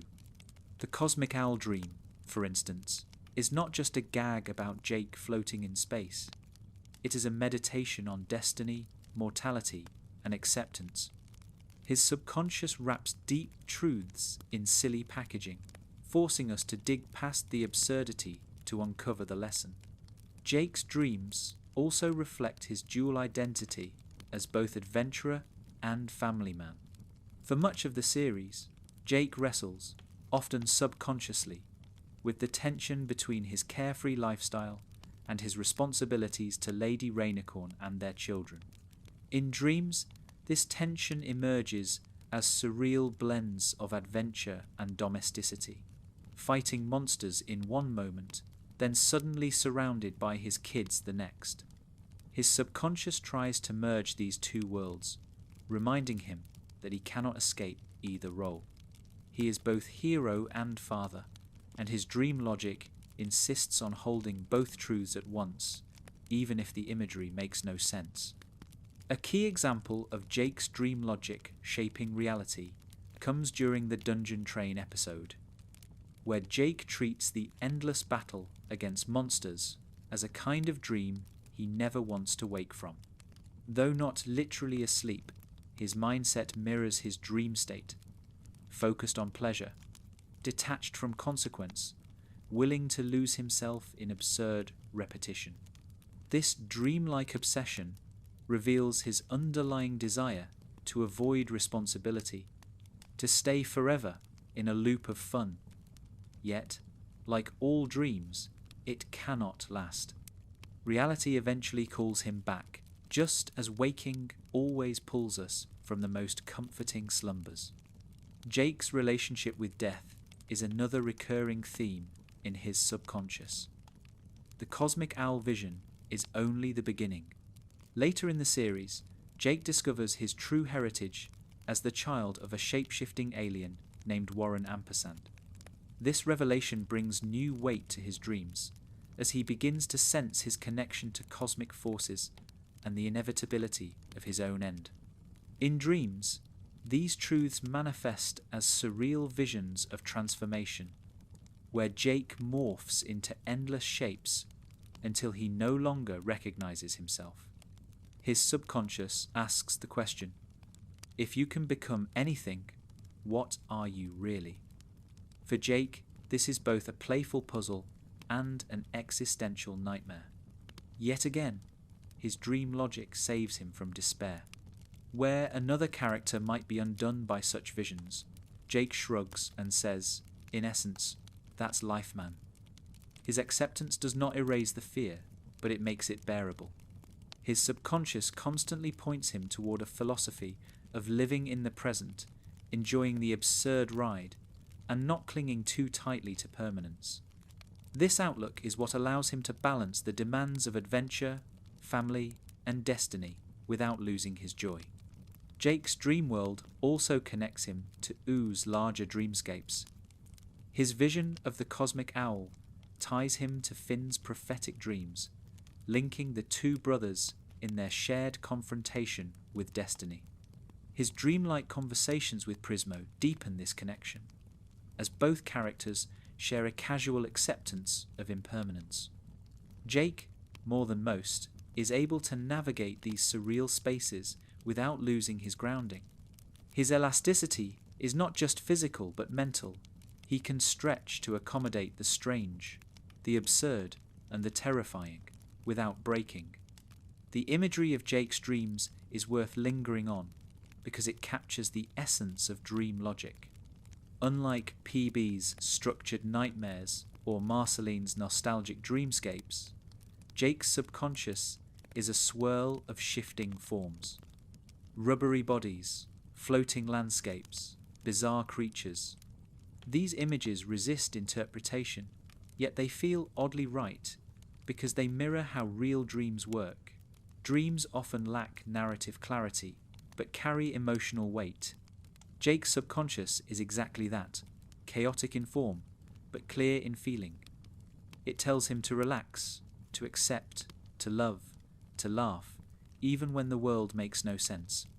Perhaps the most profound element of Jake's dream logic is how it prepares him for the end.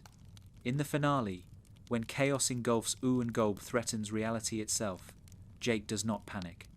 He faces the surreal apocalypse with the same dreamlike calm he always has. This composure feels earned, because his subconscious has been rehearsing it for years. Dreams of the cosmic owl, dreams of transformation, dreams of nonsense, all of them trained him to accept the absurdity of existence. When the end comes, Jake does not crumble. He treats it like another dream, another moment to stretch into and embrace. In the end, Jake's dream logic tells us something essential about Adventure Time itself. The show thrives on absurdity, randomness, and surreal humour, but beneath it all lies profound truth. Jake embodies this balance more than anyone else. His dreams remind us that life is both ridiculous and meaningful, both terrifying and hilarious. To survive it, we must stretch, not just our bodies, but our minds, our hearts, our capacity to accept change. Jake's subconscious may look like nonsense, but it is wisdom in disguise. It tells us that death is inevitable, but laughter makes it bearable. It tells us that responsibility can be heavy, but love lightens it. It tells us that reality may not make sense, but joy can be found in its very absurdity. That is Jake's dream logic, and it is why he remains one of the most beloved figures in Oo. Adventure Time often reminds us that Oo is only one layer of a much larger reality. Beyond the Candy Kingdoms, forests, and icy mountains, there are stars, dimensions, and cosmic beings whose very existence reshapes what we think of as possible. In this broader universe, dreams are not just private visions of the subconscious. They become bridges between worlds, glimpses into higher dimensions, and channels for forces far beyond mortal understanding. If Finn's and Jake's dreams ground us in human fears and laughter, then the cosmic dreams of Adventure Time open the door to eternity, destiny, and the strange beauty of infinity. One of the first hints at these cosmic dreams comes through the cosmic owl. He is not a metaphor, not a fragment of imagination, but a real entity who visits dreamers and delivers prophetic visions. To dream of the cosmic owl is to brush against the fabric of fate itself. Unlike ordinary dreams, which may or may not carry meaning, a cosmic owl dream is always significant. When Jake sees the owl in the New Frontier, the dream foretells his eventual death. The owl's presence is calm, unyielding, and strangely serene. It does not mock or terrify. It simply reveals. This quality makes the cosmic owl's appearances feel less like random dream imagery and more like cosmic law, inevitability wrapped in feathers and silence. The cosmic owl highlights how Adventure Time treats dreams as more than illusions. They are channels to forces that shape reality.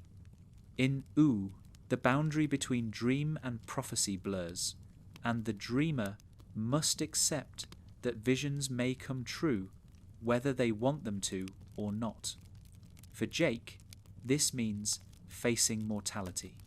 For Finn, encountering the owl means glimpsing his role in larger destinies.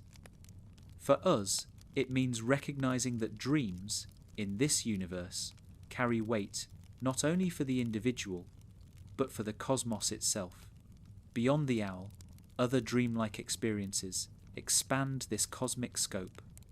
Finn's encounter with the time room, for instance, feels like a dream stretched across eternity. When he interacts with Prismo and confronts alternate timelines, the entire experience is structured like a dream sequence. Realities fold into each other, logic bends, and moments replay with slight variations, as though Finn is trapped in a lucid dream he cannot fully control. These visions are not simple fantasies. They are glimpses into the machinery of the multiverse, where dreams function as tools for navigating time itself. Finn's vision of the Citadel offers another example. The Citadel is both a prison and a cosmic landmark, and Finn's journey there is filled with dreamlike imagery. Floating structures, strange guardians, echoes of ancient history. The experience of standing in the Citadel is surreal, as though Finn has stepped into a dream shared by gods and mortals alike. Here, dreams take the form of myth. Vast, incomprehensible, yet undeniably real. The most haunting cosmic dream, however, comes from the presence of Golb. Unlike the cosmic owl, who delivers clarity, Golb embodies chaos, destruction, and incomprehensibility. To dream of Golb is not to receive prophecy, but to be consumed by madness. His presence feels like a nightmare that swallows everything. Sound dissolves into static, form collapses into nonsense, and meaning itself disintegrates. If the cosmic owl is the calm dream that reveals truth, Golb is the nightmare that reveals nothing, the void beneath reality. His intrusion into Ooh is like the worst kind of dream, one that leaves you shaken and unable to make sense of what you saw. In this way, Adventure Time distinguishes between different kinds of cosmic dreams. Some are gifts, visions that guide, teach, or forewarn. Others are terrors, glimpses into forces so vast they shatter comprehension. Both, however, shape the fate of Ooh. Whether through prophecy or chaos, dreams are woven into the very fabric of the cosmos. They are not side effects of sleep, but essential threads in the universe's design. Jake's dream of the cosmic owl, Finn's encounters with Prismo, the visions of the Citadel, the nightmares of Golb, all of these demonstrate that cosmic dreams are not reserved for chosen prophets. They are part of the natural order, woven into the lives of mortals and immortals alike. To live in Ooh is to risk brushing against forces so vast that they appear only in dreams. The surreal nature of these dreams also mirrors real dream logic. Cosmic visions in Adventure Time often unfold with a strange mix of coherence and nonsense. The cosmic owl speaks without words, yet his meaning is clear. Prismo grants wishes that reshape universes, yet the interactions feel like casual hangouts. Golb's arrival dissolves form and sound, yet the terror is unmistakable. These dreamlike qualities remind us that comprehension is not the goal. The dream delivers feeling, impression, and inevitability, leaving the mind to wrestle with interpretation after waking. What makes these cosmic dreams so resonant is how they interact with personal struggles. Jake's vision of the cosmic owl does not exist in isolation. It forces him to reconcile his carefree philosophy with mortality. Finn's encounters with Prismo are not just about cosmic rules. They reflect his growing maturity and his ability to face responsibility. Even the horror of Golb ties back to Simon and Betty's tragic story, showing how love and sacrifice persist even in the face of incomprehensible chaos. The cosmic becomes personal through dreams, and the personal becomes cosmic. The tone of cosmic dreams also differs from ordinary ones. Where Finn's early dreams are playful or anxious, cosmic visions are quiet, vast, and heavy. Time seems to stretch, silence dominates, and the dreamer is left with a sense of weight they cannot shake. This atmosphere captures the essence of the sublime, awe mixed with dread, beauty entwined with terror. Adventure Time captures this feeling through imagery and pacing, giving us dreams that feel infinite yet intimate. Prismo's existence ties all of this together. As both dreamer and dream, he embodies the cosmic function of dreams in Adventure Time.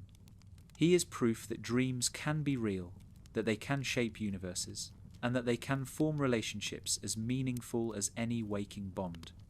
His lair, floating in the void, is the ultimate dreamscape, casual yet eternal, surreal yet welcoming. Through him, the show insists that dreams are not lesser realities, but equal to waking life, carrying their own truth and power. Cosmic dreams also remind us of impermanence. Just as Prismo can vanish if his dream awakes, so too can visions dissolve the moment we try to hold on to them. Jake's glimpse of death, Finn's alternate timelines, Marceline's musical memories, all fade like morning dreams. Yet they leave behind traces that shape decisions, relationships, and destinies. The impermanence does not erase their power. Instead, it heightens it. Just as we treasure a dream we cannot return to, the characters of Ooh carry their cosmic visions as precious, haunting reminders of truths too large to grasp fully. In the finale, cosmic dreams converge. The battle with Golb feels like the ultimate nightmare, incomprehensible chaos threatening to unravel existence itself. Yet even here, dream logic persists. Betty's sacrifice, her merging with Golb, is both absurd and deeply meaningful, like the kind of dream where impossible events carry profound emotional truth.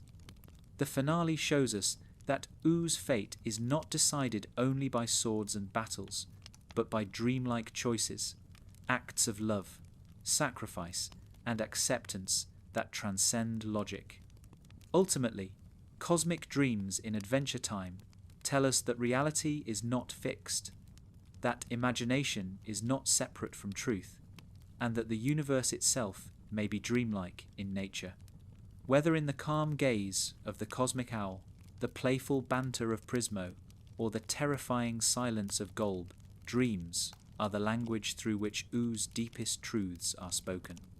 They are not escapes from reality, but encounters with it at its most raw and mysterious.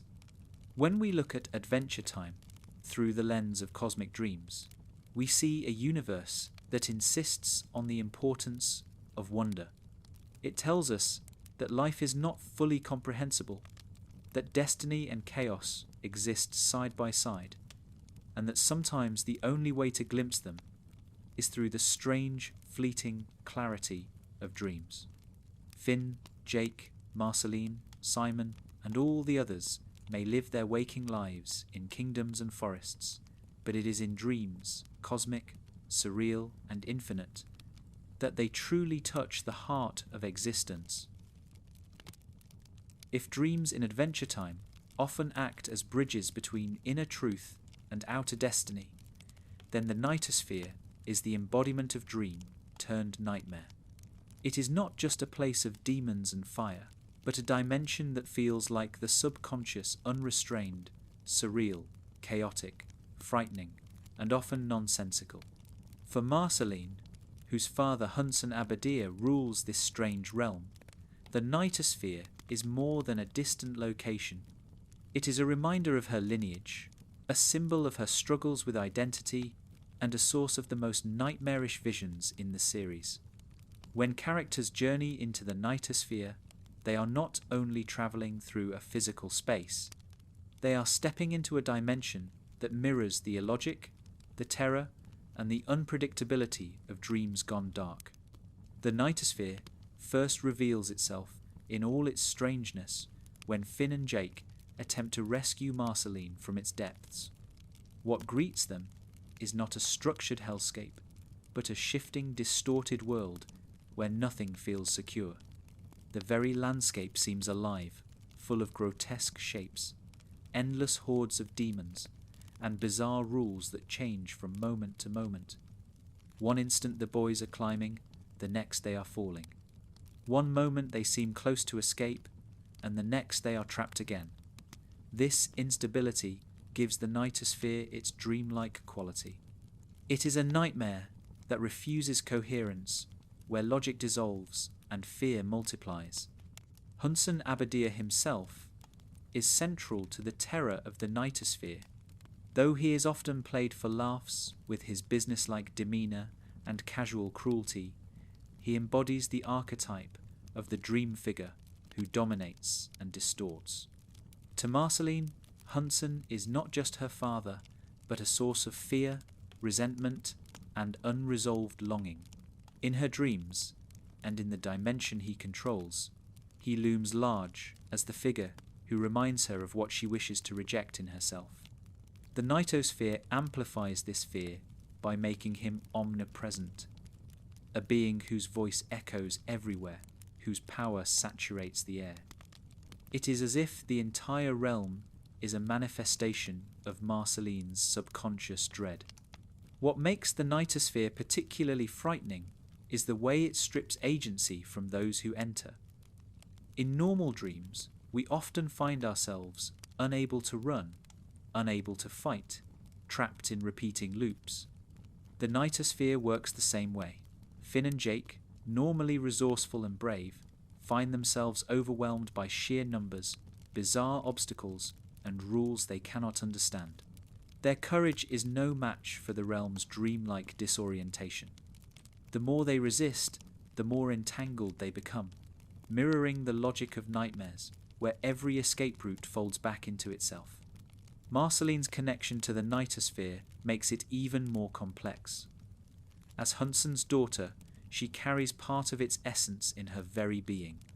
Her vampirism, her demonic powers, and her dark aesthetic all tie her to the realm, even as she tries to live outside of it. In her dreams, the Nightosphere becomes the embodiment of the fear that she will never escape her father's shadow.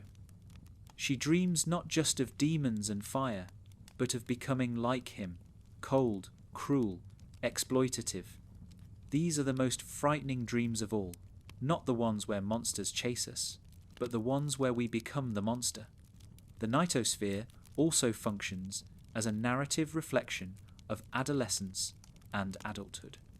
For Finn and Jake, entering the realm is like stepping into the overwhelming chaos of responsibilities and fears too big to handle.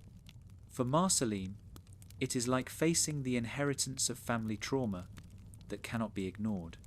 Dreams often serve this role in real life. They exaggerate the anxieties of growing up, of becoming who we are, of inheriting what our parents leave behind.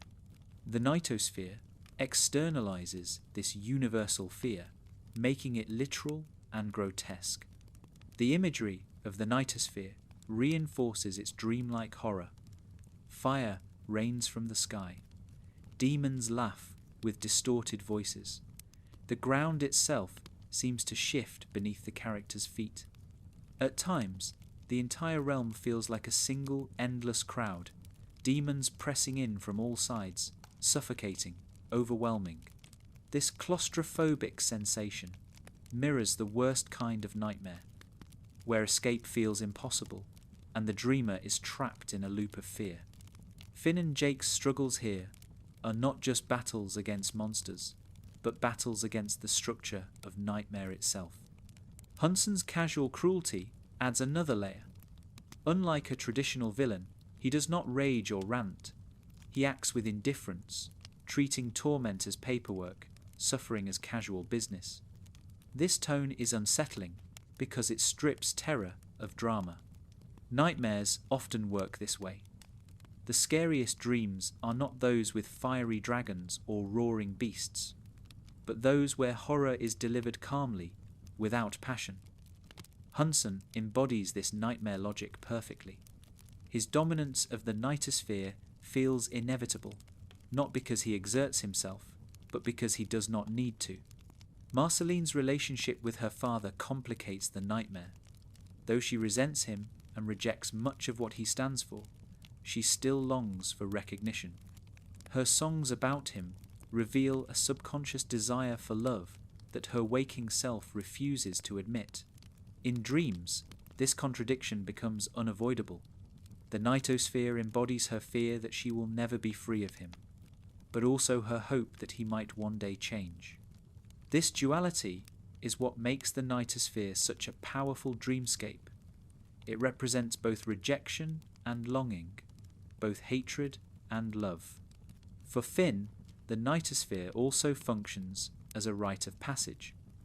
His journey into it forces him to confront the kind of chaos that cannot be solved with a sword.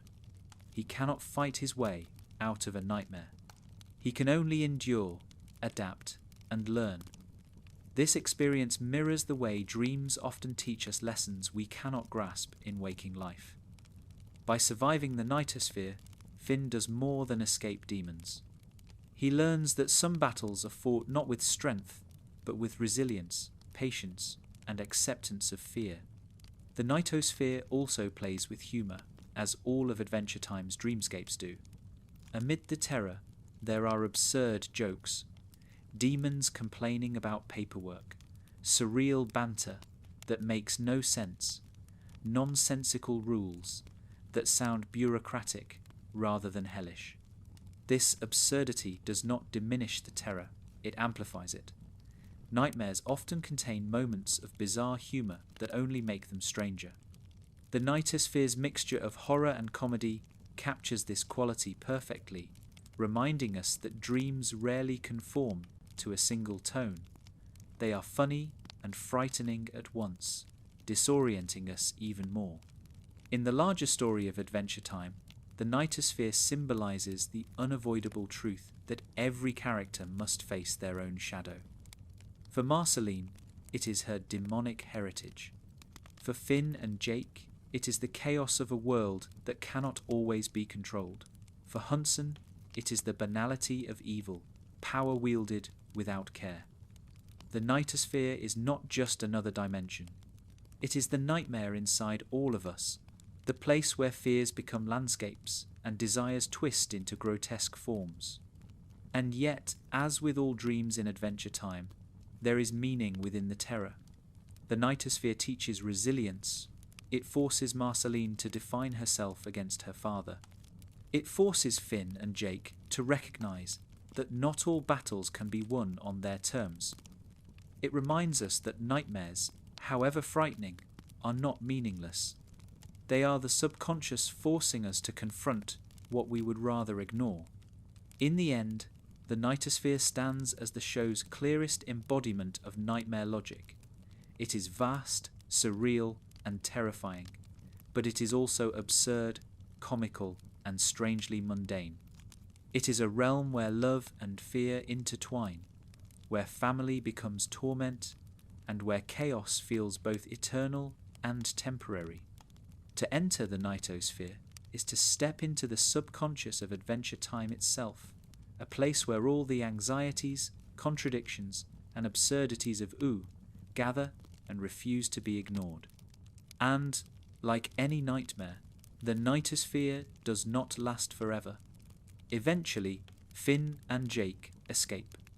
Marceline continues her life outside her father's realm. Hunson recedes into the background. But the memory of it lingers, just as nightmares linger after waking.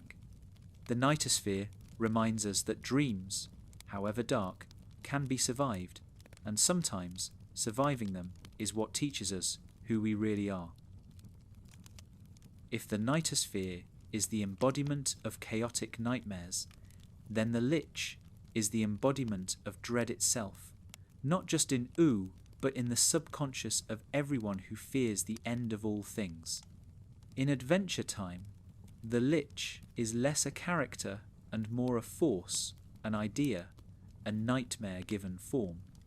He does not rage like Hunson, or crack jokes like Ice King, or manipulate with flair like Gumbold. He simply exists to end. And in the dreamscapes of Oo, his presence feels inevitable. Where most dreams hold fragments of memory, desire, or prophecy, the Lich's visions strip everything away until only silence, decay, and annihilation remain. The first encounters with the Lich already feel dreamlike, even in waking life. When Finn and Jake stumble upon him in his imprisoned state, he barely needs to move to instill terror. His voice is low, deliberate, and heavy with finality. He speaks not as a villain plotting schemes, but as a nightmare whispering truths no one wants to hear. That everything ends, that nothing survives, that life itself is only a temporary flicker in the dark. His words echo with the same weight as those nightmares that jolt us awake, leaving behind not images, but feelings, the sinking certainty that all is lost. Finn's subconscious reactions to the Lich reflect this perfectly. In dreams and visions, Finn does not see a flamboyant monster to fight, but shadows, silence, and inevitability. The Lich haunts his mind as much as he haunts the waking world. When the Cosmic Owl or Prismo deliver visions of possible futures, the Lich's shadow is always there at the edges. His essence does not simply appear when he is physically present.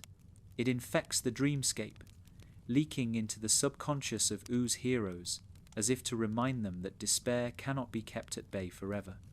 One of the clearest dreamlike experiences tied to the Lich comes in the episode Mortal Folly, where Finn confronts him for the first time. The battle is framed less like a clash of equals and more like a nightmare Finn is trying to survive. Every step feels like running in a dream, slow, futile, distorted by the weight of dread.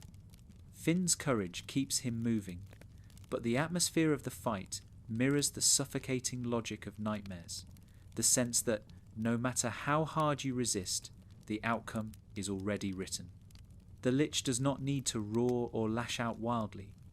His calm pursuit is more terrifying than any scream. He is the inevitability that stalks us in our darkest dreams. What makes the Lich's dreamlike presence especially frightening is his ability to twist hope into despair. In Mortal Recoil, when he infects Princess Bubblegum, the horror lies not only in his corruption of her body, but in what it represents. That even the most hopeful, intelligent, and protective figures in Oo are not safe. In dreams, this is the equivalent of seeing a loved one transform into something unrecognizable, a nightmare archetype that shakes us to our core. PB's corruption under the Lich's influence is exactly that, the dream where someone you trust becomes a threat and you cannot wake up to stop it. The Lich also manifests through visions of apocalypse. In Finn's dreams, as well as in the broader dreamscape of Oo, there are recurring images of fire, ash, and silence. These are not always shown explicitly, but they echo in the tone of episodes where the Lich's influence spreads. He represents not just death but extinction, a dream of a world emptied of all life, where even the memory of joy has been erased. This nightmare resonates with the audience as much as with the characters, because it mirrors a primal fear we all share, the fear of nothingness, of total erasure. His manipulation of Finn through the Enchiridion is another dreamlike layer. Finn, who often dreams of destiny and prophecy, finds his visions co-opted by the Lich. What should be guiding dreams become distorted, twisted into paths that lead only to ruin. The Lich weaponizes the very structure of dream logic, the desire for meaning, the hope of destiny, and turns it into a trap.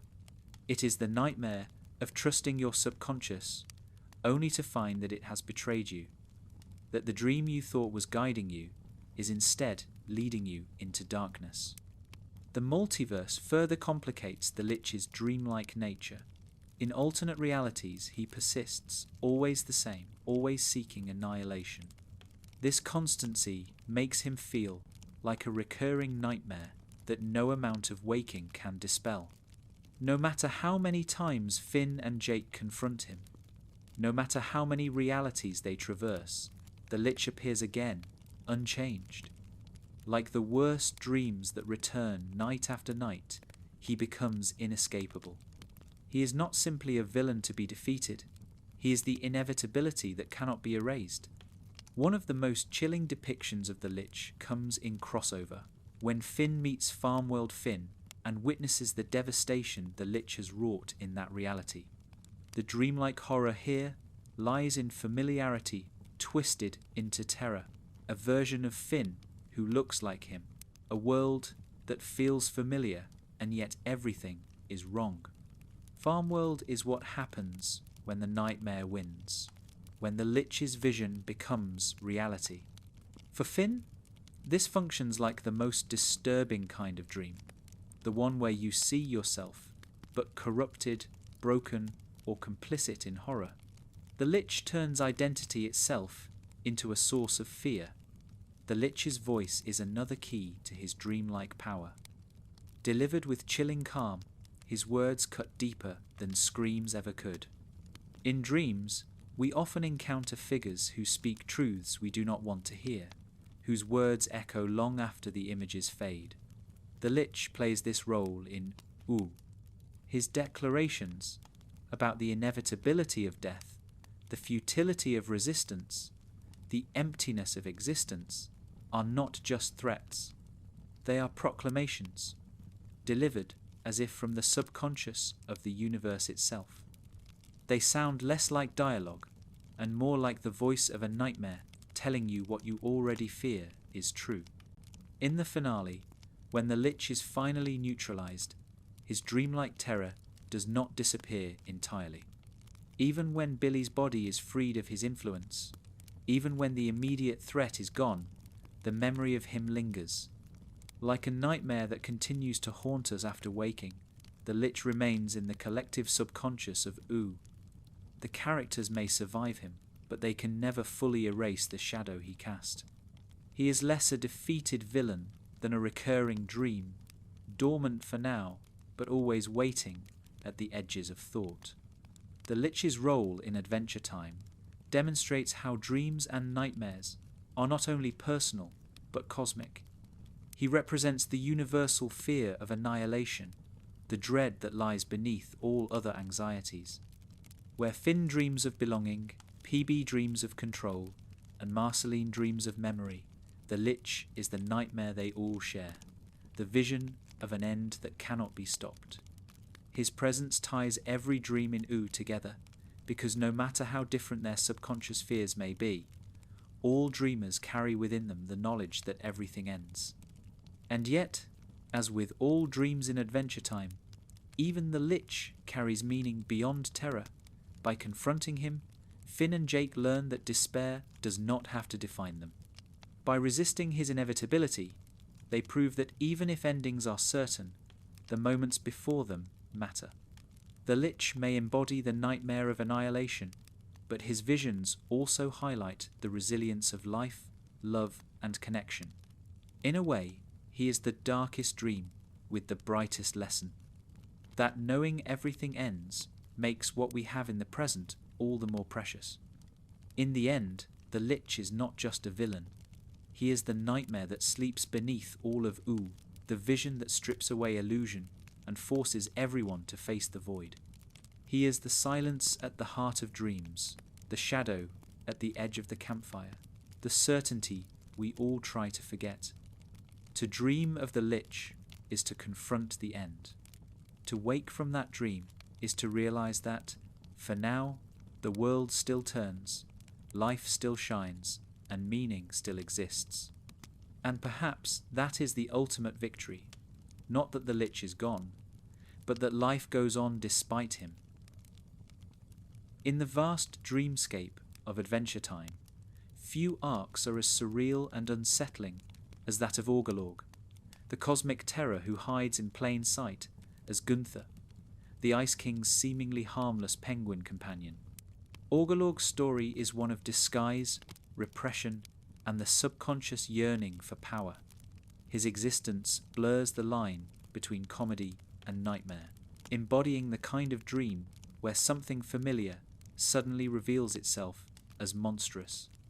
In many ways, Orgolorg is the dream of domination itself, a subconscious force clawing for release beneath the silly facade of waddles and squawks. At first glance, Gunther is comic relief. He waddles clumsily, makes bizarre honking noises, and causes mischief in the Ice King's already chaotic life. He is easy to dismiss as one of Adventure Time's many strange background characters, little more than a running gag. Yet even in his earliest appearances, there is something uncanny about him. His fixation on destruction, his obsession with breaking bottles, his violent streak, all of these quirks feel dreamlike, as if the subconscious of Oo itself is trying to warn us that something darker lurks beneath his cute exterior. It is the logic of nightmares, the trusted pet who suddenly bares fangs, the harmless figure who becomes threatening without warning.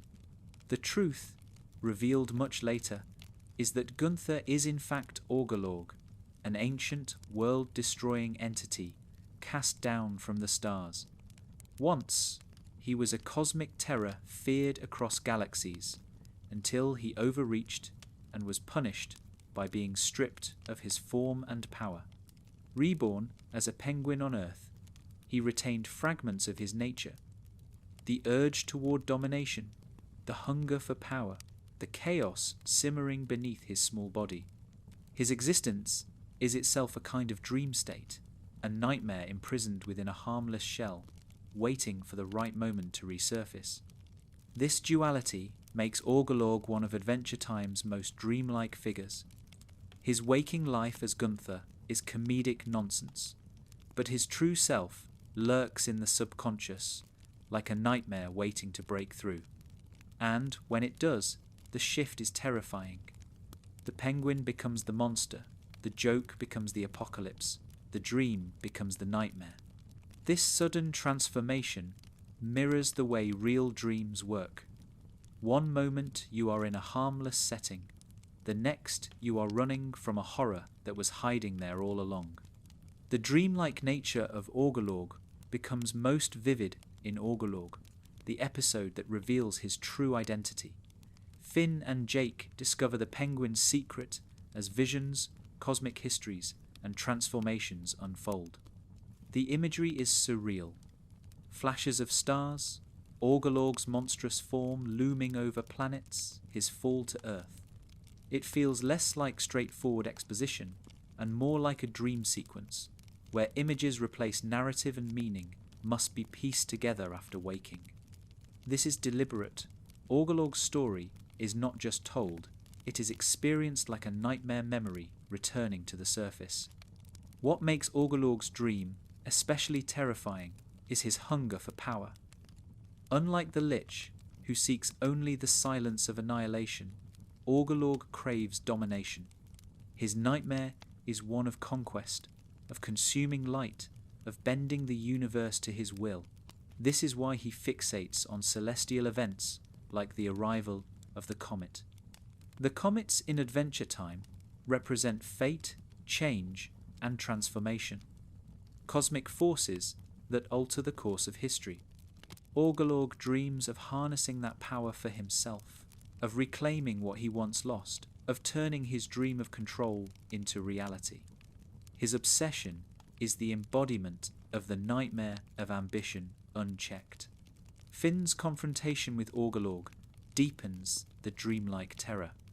When Orgolorg finally sheds Gunther's disguise, the shift feels like waking in the middle of a nightmare. The sudden realization that the harmless has become monstrous. Finn faces not just a villain, but a cosmic dream gone wrong, a being whose subconscious hunger has consumed him entirely.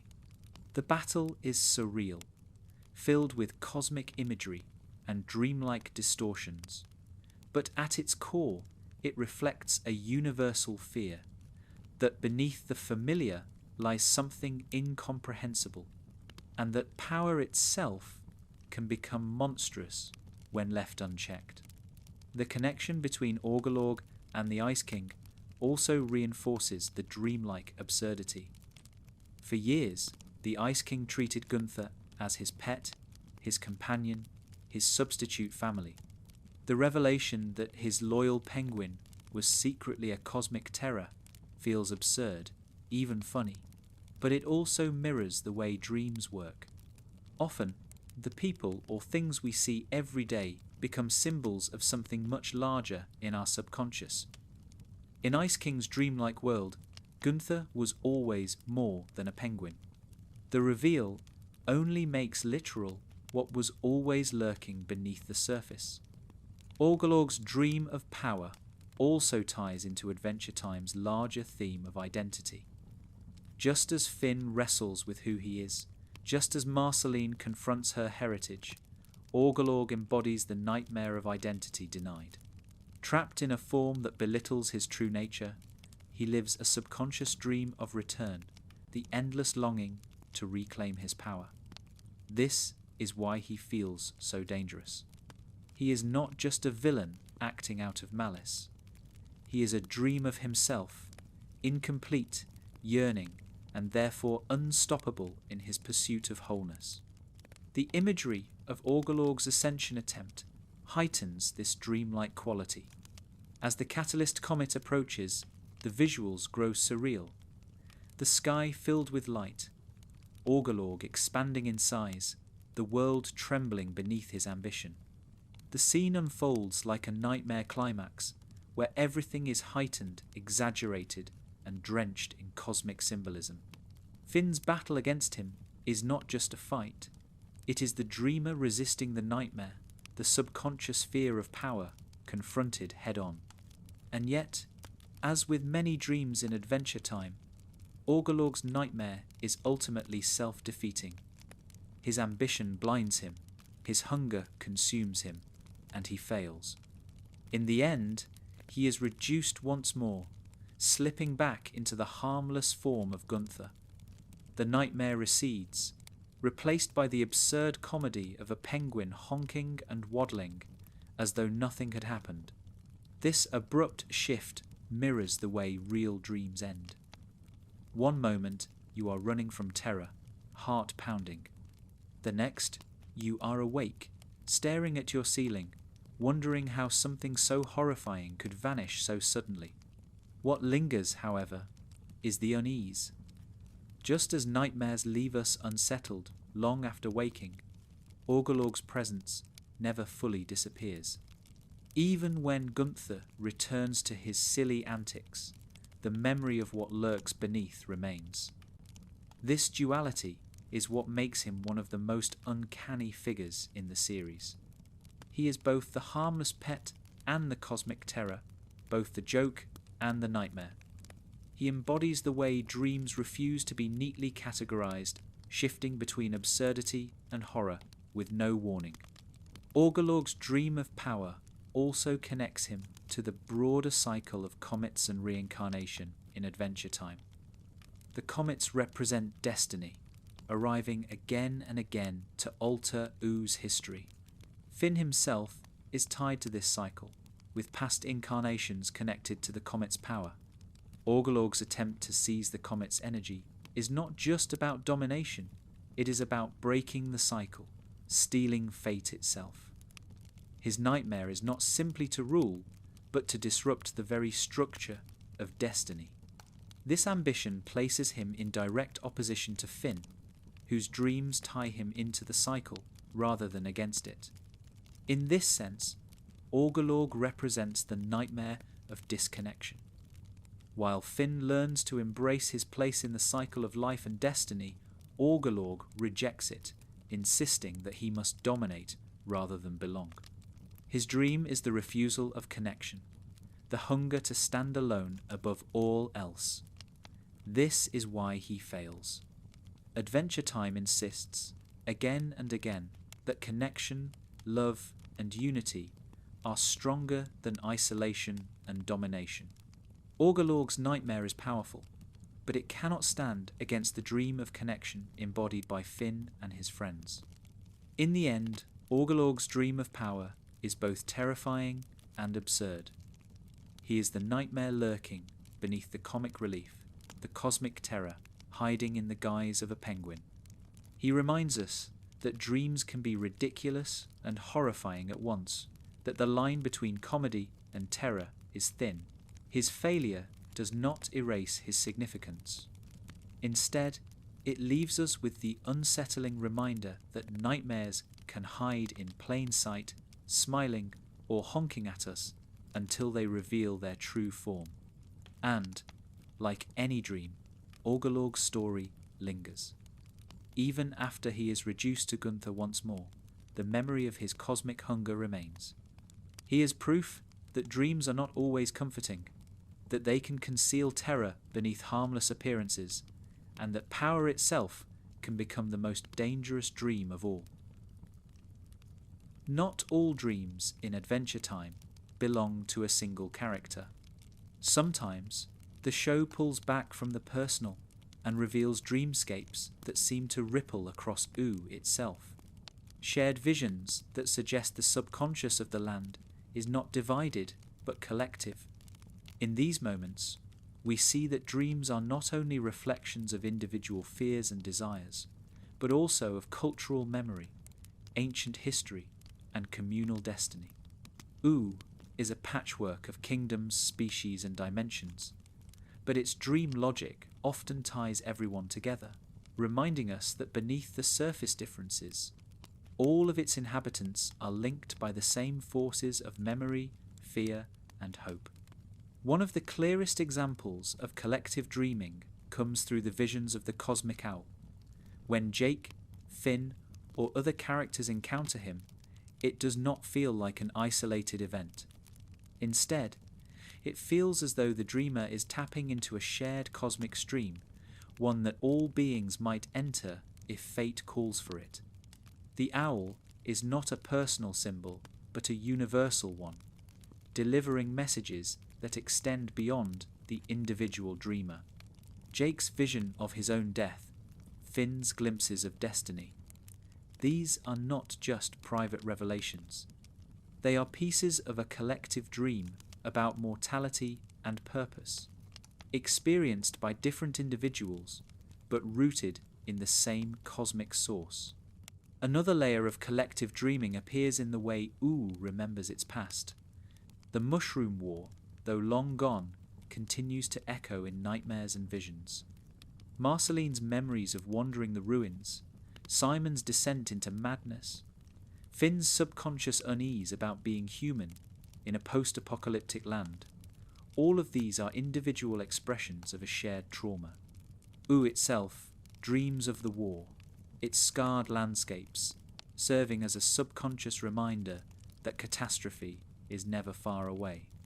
When characters dream of fire, silence, or loss, they are not just replaying personal fears. They are tapping into the memory of the land, which carries the war like a nightmare it cannot forget. The Candy People also reflect this kind of shared subconscious. Though they are often portrayed as silly or oblivious, their collective reactions to danger often carry a dreamlike absurdity. In moments of crisis, they panic in unison, their voices merging into a single chaotic chorus. It is as though they share not only a kingdom, but also a subconscious mind, where fear spreads instantly and unthinkingly. PB may dream of control and responsibility, but her people embody the dream of fragility, a collective subconscious that fears crumbling, melting, dissolving. Their dreams are simple but powerful, a reminder that community itself carries shared anxieties. The Vampire Court offers another glimpse of collective dreams. When Marceline confronts her fellow vampires, their visions and desires echo each other. Hunger, domination, immortality. Their subconscious drives are not unique, but shared, repeating across individuals like verses of the same song. When they gather, their presence feels less like a group of individuals and more like a dream chorus, each voice harmonizing in the same dark melody. In defeating them, Marceline is not just confronting her own subconscious fears, but the shared dream of vampirism itself, a collective vision of endless hunger and survival at all costs. Shared visions also appear in episodes where multiple characters dream together. In Kingworm, Finn, Jake, PB, and BMO all fall into a shared dream trap, their subconscious minds bleeding into one another. The result is a surreal blend of imagery, where Finn's anxieties mix with PB's logic, Jake's absurdity, and BMO's childlike imagination. This episode demonstrates how dreams can overlap, forming collective dreamscapes that defy the boundaries between minds. The logic is pure dream. Identities blur, images shift unpredictably, and the group must navigate a shared subconscious that reflects all of their fears at once. It is a rare, explicit depiction of Oo's collective dreaming, showing us that the subconscious is not always solitary, but can be a shared terrain. Even the villains of Oo reveal collective dream tendencies. The Lich, as explored before, is not merely an individual nightmare, but the nightmare that belongs to everyone. His visions of annihilation echo across dreamers, uniting them in dread whether they admit it or not. Orgalorg's hunger for the comet resonates with the cosmic cycle, a shared dream of power and destiny that surfaces in multiple beings. Golb, incomprehensible and terrifying, is the ultimate collective nightmare, the vision of chaos and destruction that transcends individuals and infects entire civilizations. These figures show us that nightmares, especially, tend to be communal. Fear spreads easily, and in Oo, it binds dreamers together whether they like it or not. The idea of collective dreams also appears in the show's treatment of prophecy and reincarnation. Finn's echoes of Shoko, his visions tied to the comet, and his recurring sense of destiny are not isolated to him. They are part of a cycle that spans generations, connecting past lives, present struggles, and future possibilities. In this way, Finn's dreams belong not only to him, but to every incarnation before and after. They are the collective dream of humanity itself, whispering through time that the story never truly ends. The land of Oo also carries dreamlike myths that everyone seems to share. The Enchiridion, the tales of Billy, the legends of heroes and monsters, these function like collective dream fragments, stories that blur the line between memory and imagination. When Finn dreams of being a hero like Billy, he is not just dreaming personally. He is participating in a shared subconscious ideal, one that all of Oo recognizes. Dreams of heroism, dreams of apocalypse, dreams of love, these are not private but communal, binding together candy people, vampires, humans, and cosmic beings in a single dreamlike narrative. The collective dreams of Oo also highlight how communities process trauma. When the Fire Kingdom dreams, it dreams of destruction and domination, reflecting its fiery nature and turbulent history. When the Water Nymphs dream, they dream of tranquility and fluidity, embodying their serene culture. Each kingdom has its own subconscious tendencies, but together they form the collective dream of U, a patchwork of hopes and fears that, when combined, reveal the deeper truths of the land.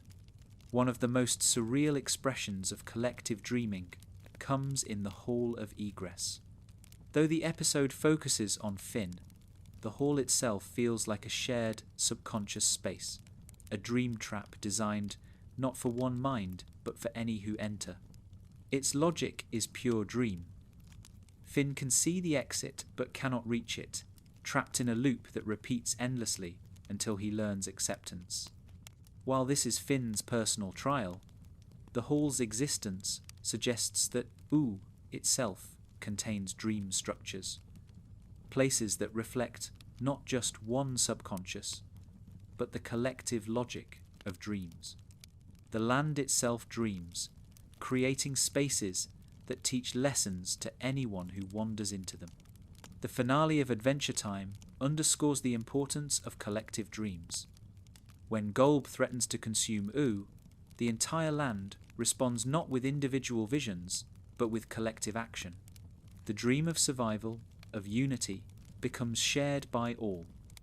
PB, Marceline, Finn, Jake, Ice King, even minor characters.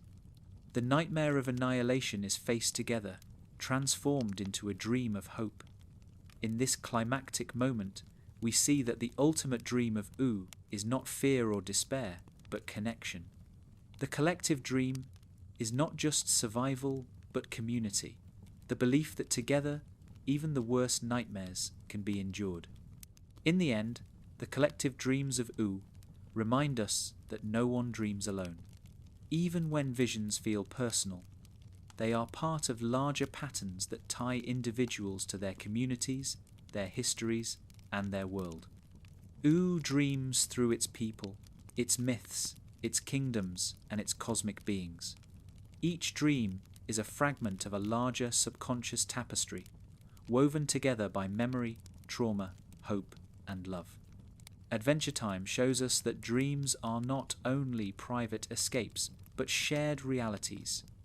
When Finn dreams of heroism, he dreams with Billy and Shoko and every human before him. When Marceline dreams of Simon, she dreams with every survivor of the Mushroom War. When Jake dreams of the Cosmic Owl, he dreams with every being who must one day face death. The collective dream of U is vast, strange, and beautiful, and it is what makes the land more than just a backdrop. It makes U itself a dreamer, whispering through its people that life is fragile, connection is vital, and stories are what keep the dream alive. Dreams often carry with them an unease about endings, the end of a day, the end of childhood, the end of life. In Adventure Time, this theme stretches far beyond individual characters and takes on cosmic proportions. U is a land born from the ruins of the Mushroom War, a place where endings are never fully forgotten. The apocalypse is not only history, but memory. Not only memory, but prophecy. Again and again, the characters of Adventure Time glimpse the end through visions, nightmares, and dreamscapes, as if the world itself cannot stop dreaming of its own mortality. These dreams of the end remind us that even in a land full of colour, candy, and laughter, shadows of destruction loom just beneath the surface. The clearest embodiment of these apocalyptic dreams is Golb. Unlike the Lich, who represents death through inevitability, Golb represents annihilation as pure chaos, the unravelling of meaning itself. To dream of Golb is not to see a clear vision, but to be swallowed by incomprehensibility. His arrival in U is depicted with surreal imagery, distorted shapes, collapsing structures, sound dissolving into static. It is the ultimate nightmare, not frightening because of what it shows, but because of what it erases. The dreamer who encounters Golb does not wake with an image to interpret, but with a lingering terror that everything they knew could collapse into nonsense at any moment. Simon and Betty's arcs are most deeply tied to these dreams of the end. Simon, already fractured by the crown, drifts through a dreamlike existence where his identity constantly teeters on the edge of dissolution. For him, Golb is not only a cosmic threat, but a mirror of his own subconscious fear that the person he was has already been erased, replaced by a shell of madness. Betty, in turn, becomes consumed by her obsession with saving him, her dream of undoing Simon's fate turning into a nightmare of sacrifice. When she merges with Golb, the dream of love becomes indistinguishable from the dream of the end. It is one of the most tragic dream logics in the series, that to save what you love most, you may have to surrender it to chaos. Finn himself often dreams of apocalyptic imagery, from his childhood visions of fire and abandonment to his encounters with the cosmic owl. His subconscious seems to carry the memory of U's fragility. Finn does not dream only of heroism, he dreams of loss, silence, and worlds where his efforts were not enough. These are not just personal nightmares, but reflections of the broader, apocalyptic memory of the land. Finn's visions remind us that U itself dreams of ending, because it has already ended once before in the Mushroom War. Every apocalypse leaves a dream behind, echoing forward through generations. The Cosmic Owl's role in these endings is especially telling. His presence is serene, almost indifferent, yet his dreams are always tied to mortality. When Jake sees him, he glimpses his death. When Finn encounters him, he senses the inevitability of fate. The owl does not bring chaos or terror, but quiet certainty. In Dreams of the End, he represents the side of apocalypse that is unavoidable. Where Golb is incomprehensible annihilation, the owl is quiet destiny. Both, however, remind dreamers that endings are not only possible, but guaranteed. Adventure Time also ties its apocalyptic dreams to cycles. The recurring arrival of the Catalyst comets shows that endings are not singular, but repetitive. Each comet reshapes destiny, creating and destroying in equal measure.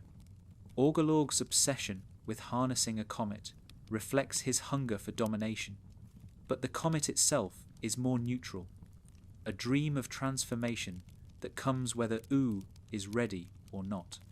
Finn's tie to the comet cycle reveals that even he carries within him the dream of endings and beginnings, part of a pattern that predates and outlasts him. In this sense, the apocalypse is not only a nightmare, but also a promise, the end of one story, the start of another. Dreams of the End also appear in more subtle ways. The Candy People, fragile and fearful, embody the subconscious terror that everything can melt away in an instant. Marceline's songs, tinged with sorrow, carry the weight of centuries of watching kingdoms rise and fall.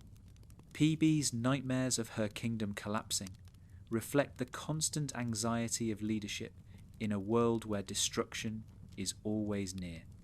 Even Jake's cosmic owl vision, though accepted with calm, is a reminder that endings are unavoidable. Each character carries their own version of the apocalypse dream, shaped by their role, but united by the same truth. Nothing lasts forever. The imagery of these dreams often combines surrealism with finality. Cities crumble, fire consumes the horizon, silence stretches endlessly. Unlike ordinary nightmares, which might end in escape or reversal, apocalyptic dreams rarely offer resolution. They do not tell the dreamer how to survive. They simply insist that the end is coming. This mirrors the way real nightmares of death or disaster leave us shaken, not because we know what will happen, but because we cannot change it.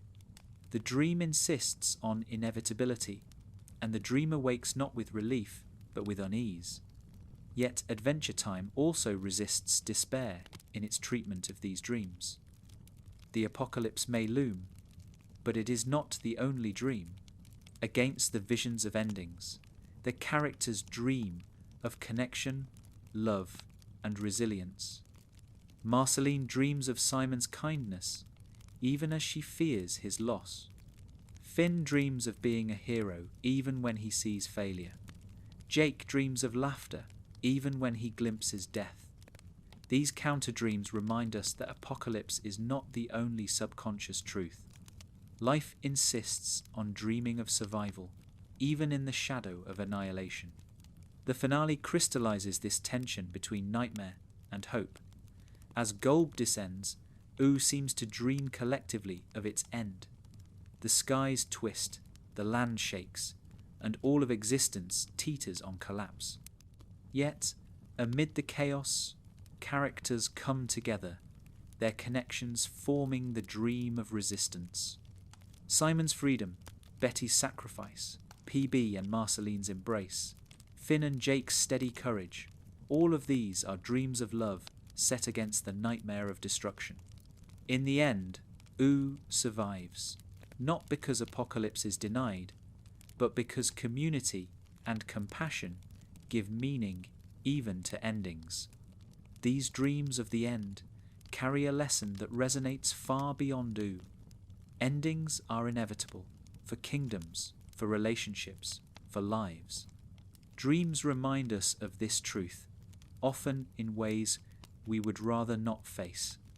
Yet they also remind us that endings do not erase meaning. The apocalypse may come, but the moments of love, courage, and laughter before it remain.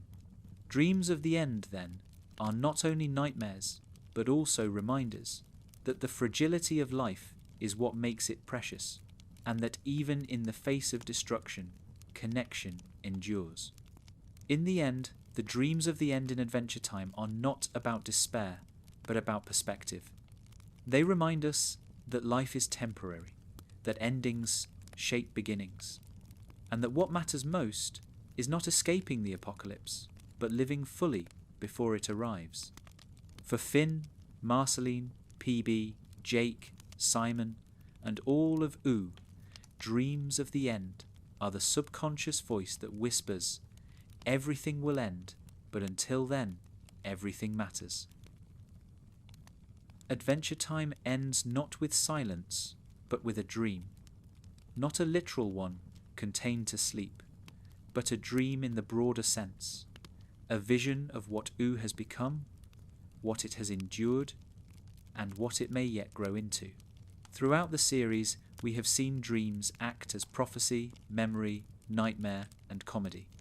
They have revealed fears, illuminated destinies, and shaped identities. In the finale, all of these strands converge into something larger, the final dream of Ooh itself. It is a dream of survival, of continuity, of stories passing on even when characters change. The finale, Come Along With Me, opens on a quiet note. Two new characters, Shermie and Beth, wander through the land in the far future, long after Finn, Jake, and their friends have faded into history. Their presence immediately sets the tone. This is not just the end of a story, but the beginning of another. The dream of Ooh has not ended with Finn and Jake. It has shifted, transformed, carried forward into new forms. This echoes the way real dreams often dissolve only to reappear in new guises. What we thought was finished lingers, reshaping itself for the next dreamer. The great battle against Golb is the climax of this collective dream. Golb, as the embodiment of incomprehensible annihilation, feels like the final nightmare Ooh must face. His arrival distorts everything. Buildings crumble, reality bends, and sound itself warps. Yet amid this chaos, the characters hold on to their connections. Princess Bubblegum rallies her people. Marceline protects and loves. Finn holds steady. Jake adapts. Simon regains his humanity. Their actions are not only strategies, but dreams made manifest. Visions of unity and resilience that counter the nightmare with meaning. The dream logic of Adventure Time insists that even when nothing makes sense, love and loyalty remain. Betty's sacrifice crystallizes this truth. Her lifelong dream has been to save Simon, to undo the curse of the crown and return him to the man she loved. In the finale, she achieves this, but at immense cost. By merging with Golb, she ensures Simon's freedom but loses herself. This act is both nightmare and dream. A nightmare because she is consumed by chaos, a dream because her love transcends even annihilation. Betty embodies the paradox of dreams, their ability to comfort and terrify at once, to reveal that the deepest desires sometimes require impossible sacrifices. For Simon, waking from the Ice King persona is itself like emerging from a long, surreal dream. For years, his life has been a haze of madness, obsession, and fragmented memory. In the finale, he awakens fully, not into triumph, but into grief. Betty is gone, his crown is shattered, his powers dissolved. He is left only with himself, fragile and mortal. This moment feels like the cruel jolt of waking from a dream you did not want to end. Yet it is also a gift. He is free, and freedom, even tinged with loss, is real. Simon's final arc reminds us that dreams can sustain us, but waking, however painful, is necessary to continue living. Finn and Jake, too, embody the dream logic of the finale. Faced with chaos, they do not despair. Jake stretches his body into protective shields, into bridges of comfort, into laughter amid fear. Finn remains the grounding force, determined to face even incomprehensible odds with bravery. Together, they remind us of the dream they have always carried, that life, however absurd, is worth fighting for. Their presence in the finale feels less like action heroes and more like dreamers holding the narrative together, keeping Ooh awake with courage until the nightmare passes. The music of the finale deepens this dreamlike atmosphere. Come Along With Me, the song that has framed the series since its earliest days, takes on new weight. Its gentle melody becomes a lullaby for the end of the story, a reminder that endings can be soft rather than violent, peaceful rather than final. Music has always functioned as dream logic in Adventure Time. Marceline's songs, Simon's fragments of memory, Finn's playful tunes. In the finale, the music unites everyone in a collective dream of farewell. It is the sound of a story drifting into sleep. The aftermath of the battle with Golb is where the final dream truly takes shape. Ooh survives, but it is changed. The Candy Kingdom rebuilds, characters heal, life continues. Yet the finale does not linger on victory. Instead, it jumps forward, revealing Shermie and Beth exploring the ruins of Finn's sword. This time jump is the clearest dream gesture of all. A reminder that no story is final, that dreams continue in new dreamers. Shermie and Beth are not Finn and Jake, but they carry echoes of them.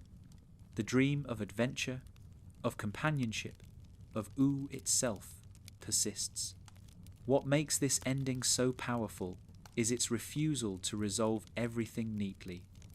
Betty is gone, Simon grieves, Ooh rebuilds, new heroes rise. It feels less like waking from a dream and more like transitioning into another. Adventure Time insists that stories, like dreams, never truly end. They change, they pass on, they echo forward. The final dream is not about closure, but about continuity, about accepting that endings and beginnings are the same. Thematically, the finale ties together all the dreams we have explored. Finn's subconscious visions of destiny, Jake's dream logic of acceptance, Marceline's musical dreamscapes, PB's nightmares of collapse, Simon's fractured longing for Betty, Prismo's timeless slumber, the Lich's annihilating dread, Orgelorg's hunger, the collective dreams of Oo, all of these threads converge in the finale's central message. Dreams are not escapes from reality, but ways of grappling with it. They are how characters process fear, loss, hope, and love. In the end, Oo dreams not of perfection, but of survival, connection, and legacy. The epilogue imagery emphasizes this dreamlike continuity. As Shermie and Beth playfully interact with Finn's sword, the music swells, and the camera pans out to show the vastness of Oo. It is a vision that feels less like an ending, and more like drifting back into sleep. The story has ended for us, but Oo continues to dream. Future heroes will rise, future adventures will unfold, future songs will be sung. The dream goes on, carried by new dreamers. Adventure Time's final dream also reflects something about us, the audience. For years, viewers followed these characters, laughed at their silliness, wept at their tragedies, and reflected on their lessons. When the show ends, we too wake from a dream. Yet like Finn, Jake, Marceline, and Simon, we carry fragments of that dream forward. It becomes part of our subconscious, shaping how we think about love, loss, and resilience. The final dream is not only Oo's, but ours. In the end, the last chapter of Adventure Time does what the best dreams do. It refuses to explain everything. It leaves images, emotions, and impressions that linger after waking. It reminds us that endings are not absolute, that stories continue even when we are no longer watching, and that the subconscious truths of love, loss, and survival matter more than tidy resolutions. The final dream of Oo is not about finality, but about continuity, the assurance that life, in all its absurdity and beauty, goes on. And so Adventure Time closes with a dream that is also a beginning. The nightmare of Golb is survived, the land is rebuilt, new heroes rise, and the old ones live on in memory and legacy. It is a dream that teaches us what every dream in Oo has whispered all along, that connection is stronger than chaos, that love is stronger than despair, and that even in endings, there is always another story waiting to begin.